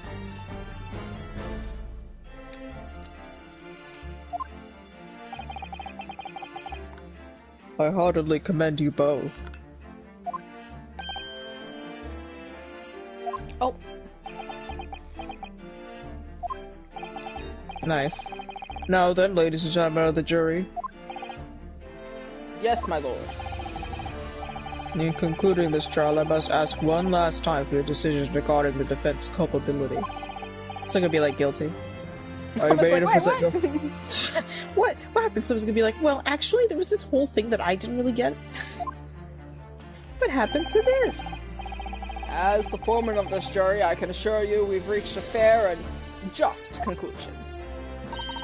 I do declare the truth can be extremely cruel at times. Well, I didn't suspect the woman next to me, that's for sure. Sitting in for the old bean while she's out of action, you know. And I know what her decision would be. Does this mean I can finally be able to get out of here and start work? Well, it's about time. This man does not want to be here. I say I'll have a cork of a story to tell the grandchildren when I get home, won't I? He heard half of it. Don't worry about it. Yeah, that's fine. Very well, ladies and gentlemen of the jury, I hereby demand your final decisions. Mr. Foreman? He's like, Nuzai,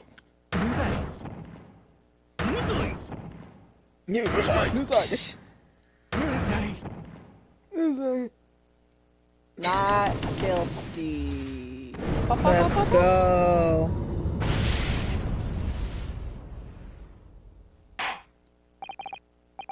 Very well, Mrs. Soseki Natsume, I hereby pronounce you. Let's go. Guilty. Not guilty. Woo, we did it. Soseki-san! In your face again, Van Zeeks. We did it. Van Zeeks with like confetti in his hair, all sad and angry. No. I can't believe I lost another trial. And finally, Mr. Natsume. Oh, yes, Lord Sir? You are now a free man once more. It is my hope that you'll continue to further your education in British culture. And may you never again be brought before me. There he goes. Oh, yes, sir, of course. In my life, I swear I'll never set foot in the courtroom again. I'm There he goes. transported to tears. Thank you, counsels. Court is adjourned. Go through and get out. I Get bet out. he's like the Get first out. person to leave the Yeah, he's courtroom. like, get out. He's like, Get he out. like shuffles Get out. out. He like shuffles out really quick. They're like, but judge, wait. It's like out. 3:17. Oh my That god. took literally hours. Took. Oh, locum. Wait, you mean me? Of course. Is there another locum here? Is there even one? Compared to the original locum student, Mr. Naruhodo Esquire, your name has become rather short, hasn't it? What's wrong with using my actual name? Yes, he wouldn't get it. Oh, never mind. Oh, That's at not her. last I'm free! I'm free! Joyful, joyous, jubilation! Heady, hearty happiness, hurrah!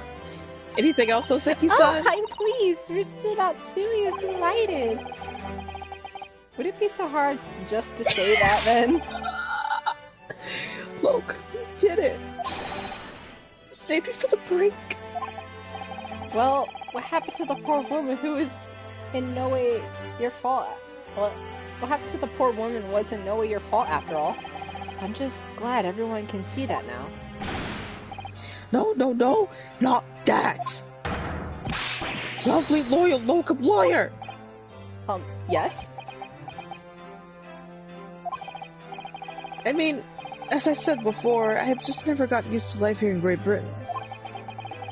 Every time I look over my shoulder, I see foreigners, I see towering brick buildings. And from high up windows, I see them looking down on me laughing. Look at that little hunchback. Oh dear, I'm sure it's all in your head, Mr. Natsume. But today, you locum lawyer, give me my gloom the boot. You stood firm behind that baronial bench before all those babbling British. You battled to the bitter end, laying bare the baffling truth. And when I beheld the blinding fireworks among the beams of the Bailey's roof, I bellowed, "Behold the best barrister ever born!" Well, that's very flattering, and we're very pleased for you. This has given me a wonderful anecdote to recount to my old friends back in Japan. Ah. Anecdote? That's what it was. Anecdote? Is that what's to become of all my hard work? Yeah. Ah, there you are, my dear Ah, fellows. What if it's not Sholmes? It is Sholmes. I apologize for keeping you waiting. I rose late this morning. Yeah? It was the chicken. That chicken. Oh, Mr. Sholmes, what a pleasure to see you! I see I'm here not a moment too soon. A disaster's been averted, I'm glad to say. Oh. The trial shall begin presently, Mr. Naruhodo, and I wish you the very best of luck. What? This man slept. He was sleeping through the whole trial. It just finished. What? No! That my haste was in vain? You slept literally all day. Ah! It's you! Hairlock Sholmes! Oh? Oh my Have we god. met, sir? This is Mr. Natsume.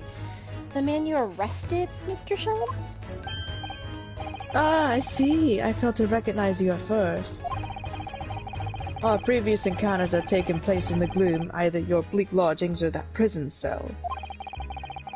I simply couldn't place that curious face in the light. Okay. Charming. This is all your fault, Hairlock Sholmes. You're the reason I had to go through this terrible ordeal.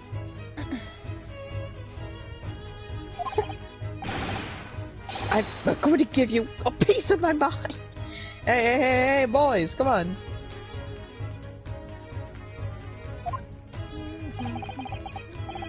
My apologies, sir, but I assure you I have placed you now.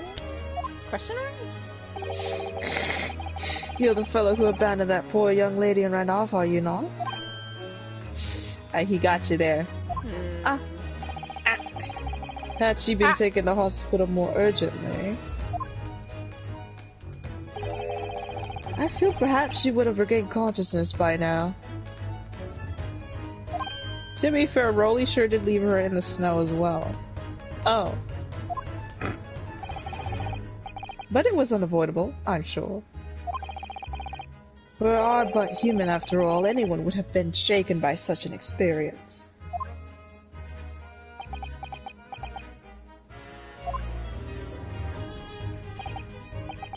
I do feel very badly about how I behaved.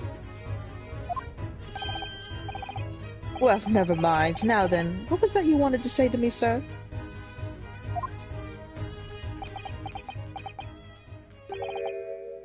Nothing. There you go. Priceless. Oh, I am sorry, really, but... that was quite priceless. Poor Soseki-san. Still, on the bright side, you had an extremely entertaining experience without paying a penny. But at what cost, Jones? And it would seem you were not even found guilty. But there is no bright side. Whatever do you mean, Mr. Natsume? Even after this, I'm so cursed by the spirits and now by the Reaper. Ah, Lord Van Seeks. I haven't forgotten, you know, what facing that man in court means. Even if you're found not guilty, you're still doomed. It would be all. Oh, never mind.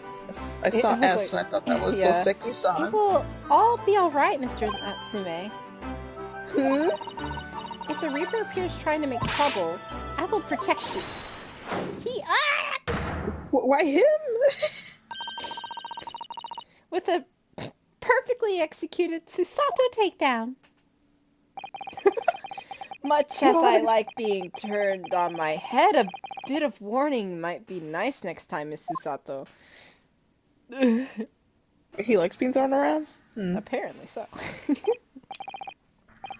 So, Mr. Natsume, what do you intend to do now?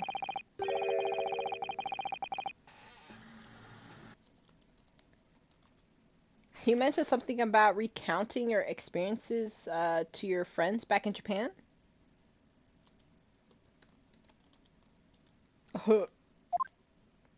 Yuck. Yuck. Yes, I intend to return to my homeland soon. Yes, that's also. It has already been a year since I arrived here in Great Britain. I visited universities, libraries, bookshops. I've been honored with the tutelage of professors. I've learned so much about the wealth of literature here in the city it has shaped.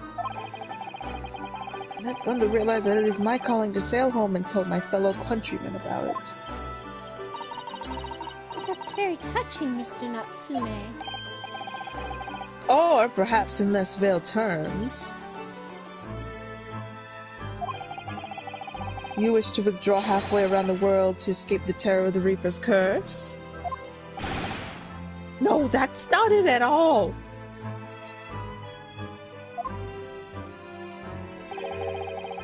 The more I learn of literature, the more this strange feeling claws at my insides.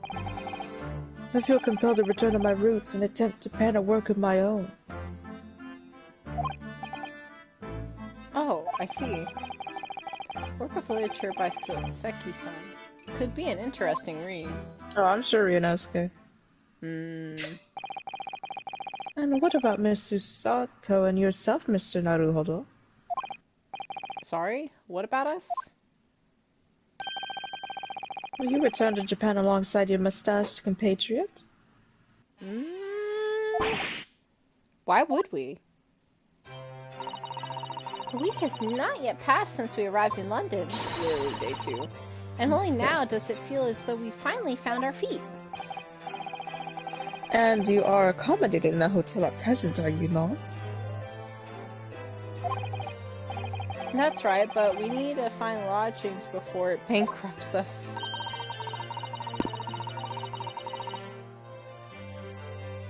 I've calculated we can only afford another 10 nights before our entire budget is exhausted. Well then, you could take my lodgings. Oh no, we're good. Get a little musty in there. I don't know about that one. Well, must you ain't got no sunlight either. Oh, the windowless room. But it lacks in windows. Wood that makes up the floor, the ceiling, and walls. Yeah?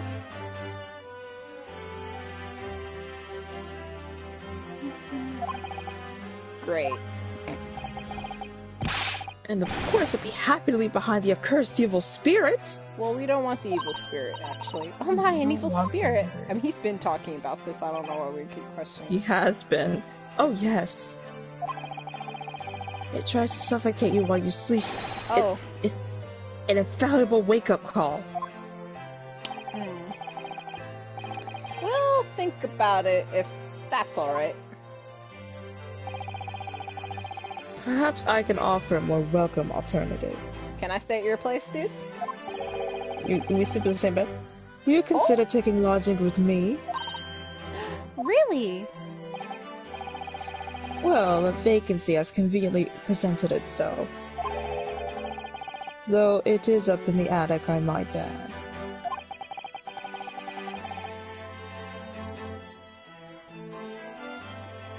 Are you sure it isn't just a storage loft? I spoke with the landlady this very morning on the matter of price, and Iris is cleaning the room as we speak. You must come at once. I presume you have no luggage to speak of? I kinda was a luggage, so... Oh, this is simply wonderful. What an honor to be invited to take lodging in the great detective's office attic. I'm so overcome for words. So suggesting we look elsewhere is out then. You don't want to live with him? Ryunosuke? What's wrong? Then it's settled. Iris will prepare a welcome dinner this evening. And you must come too, Mr. Natsume. I insist. I don't know what to say, but thank you. And yes! Wonderful! Then I'll go and complete the paperwork for your formal release, Mr. Natsume. It shan't take long. Somebody's happy. Of course. Yeah. Logan. I knew that you wouldn't let me down. I'm truly delighted to have met you here in London. Likewise, Mr. Natsume. It's been a privilege meeting you too. It's a shame that we're going to have to say goodbye so soon. Well, I've come to realize that I belong in Japan. But Locum, we'll meet again one day. Yes, I'm sure. And hopefully by then, I'll be a successful lawyer. Hopefully by then I'll be a successful author. Oh. Well, my dear fellow, our carriage appears to have arrived. Really, Susato here? Shall we go, Mr. Naruhodo? Well, yes, Mr. Sholmes. I've little doubt Mr. Natsume will be released in time for dinner this evening. I guess we are leaving Susato here. Bye! And so, with Soseki-san's innocence successfully established, we rode with Mr. Sholmes to what was to become our new home, 221B Baker Street. Ryunosuke, you know damn well you left Susato back in that courtroom. Oops.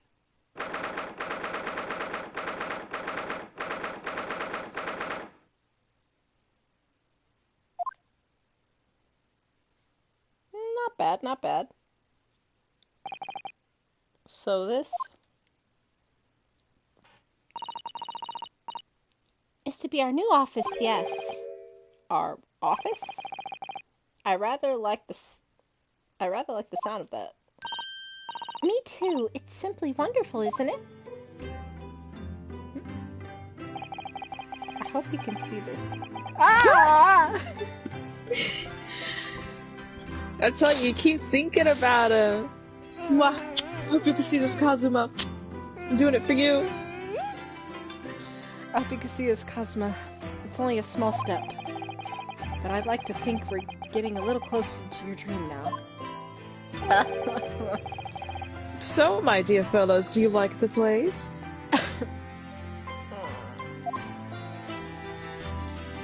Oh, snap! Oh my goodness! Oh my goodness, god! Sir, without your coat on, sir. This man dressed down. God. Sleeves rolled up. Mr. Schultz. Yes, thank you so much. It's a delightful room, Mr. Sholmes. I simply adore it. Oh my god, his snatch waist. I wish I could get rid of the text. I was observing myself. Good, I'm pleased to hear it. Iris and I are delighted to welcome you. I hope everyone's hungry. It's nearly time for dinner. We'll eat as soon as Mr. Natsume arrives. We have a lot to celebrate. Iris, you must let me help. You must let me help you. All right then, Susie. You can be in charge of the salad. Splendid. Salad. Salad. Uh-oh. We're here on our own? Mhm. So, Mr. Naruhodo, how does it feel? How What? does what feel? How does it feel to be all alone with me in this room? Oh, Yeah. sir. Jesus! To have your own Oh office my in the God. capital? Mm. It's very exciting, actually. I can't help wondering what adventures await us. Girl's laughing. Do it again!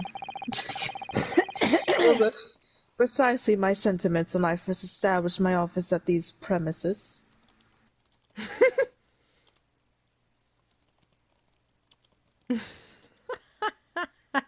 I'm just like, oh my god, like, for real, this man.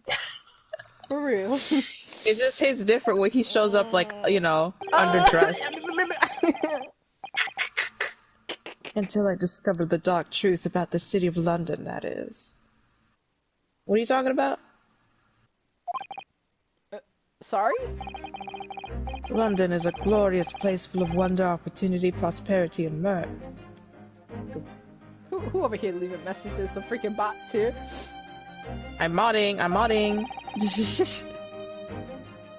But the brightest of lights.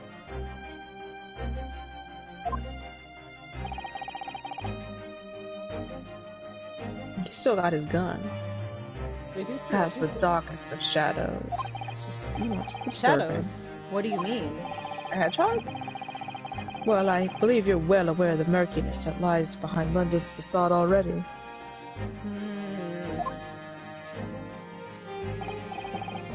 So, once again, Mr. Naruhodo.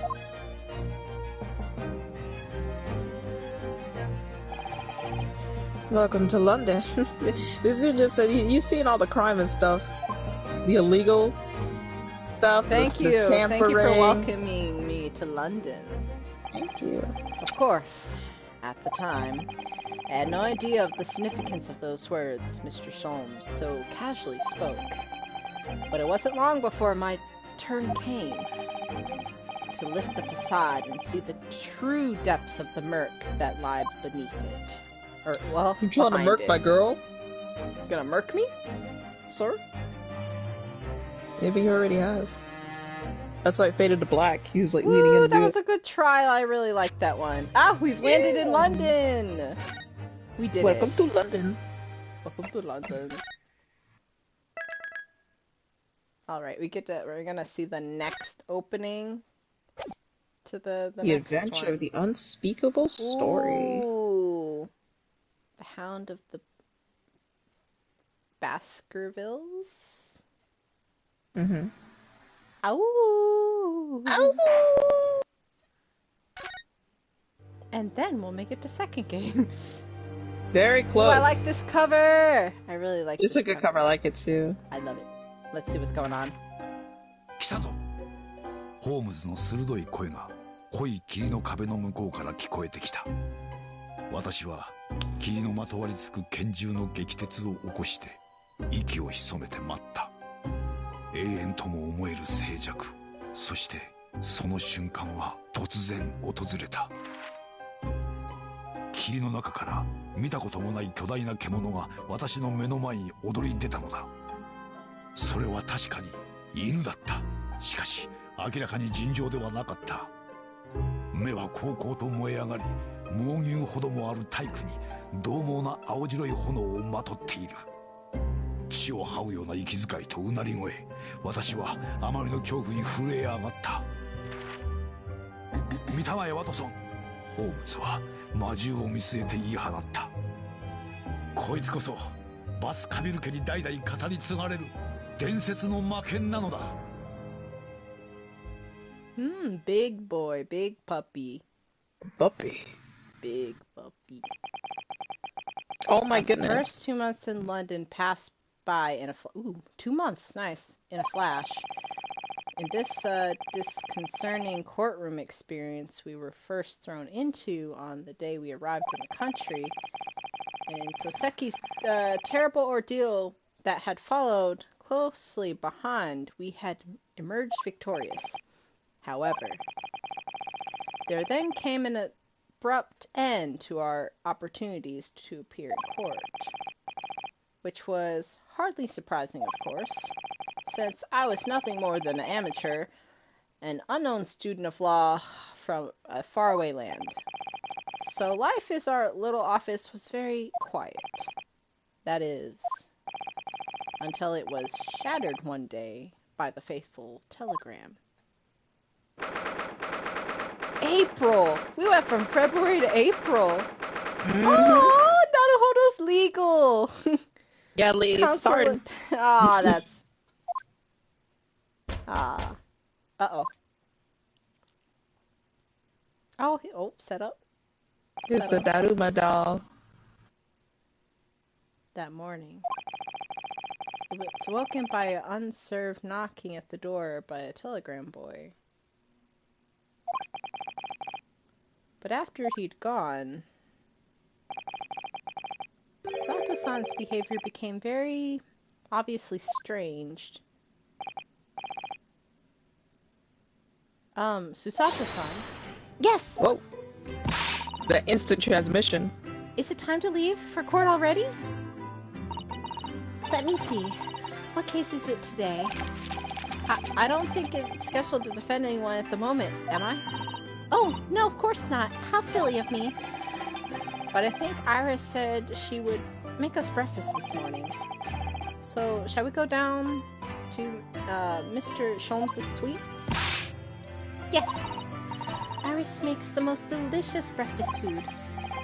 She does, doesn't she? And once our bellies are full, we can leave for court in fighting fit form.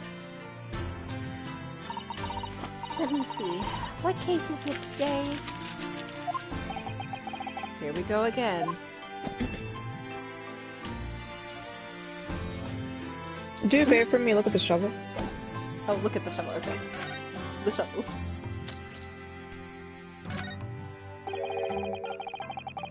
What spade has been in here since we started renting the place? Oh, that's not a spade, Naruhodo-san. It's a shovel. Oh, no. Shovels are for digging. Those are for scooping up loose material. It's a spade. No, spades are for digging. Those are for scooping up loose material. It's a shovel. I don't want to dig a hole for myself, so let's leave it. Okay. Okay. I want him to comment on the Daruma doll. Ah, the Daruma doll I brought with me from home. Still with only one eye colored in. Oh. I said I'd color the other eye once I won my first court case here in Britain, but... But you have one, haven't you? Twice, in fact. At first it didn't Because count. I feel as though I'm still lacking as a lawyer. I tell you what, why don't you color the other eye and once you think I'm a proper, full-fledged lawyer? If you insist. Aw. Oh. Hey, that's the thing to make the tea, you know. The Yeah. real whiskey. So this is the tea set that Susato-san brought with her from Japan. Let's hope she hasn't noticed me sipping sugar and milk into my cup when she makes it. It's just so bitter. Tea is a drink to enjoy, Naruhodo-san. You really don't have to force yourself to drink it, you know. I don't like to see you screw up your... I don't like to see you screw up your face, though. So that's funny.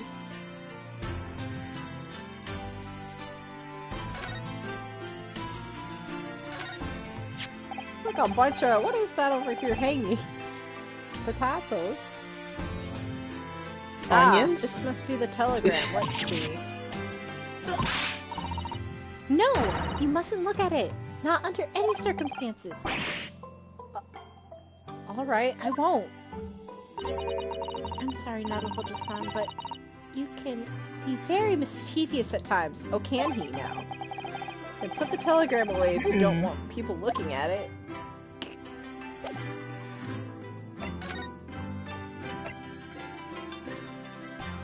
Tell me about that telegram.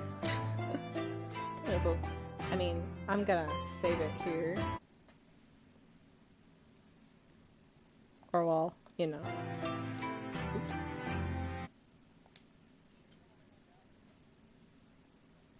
I'll leave it for later.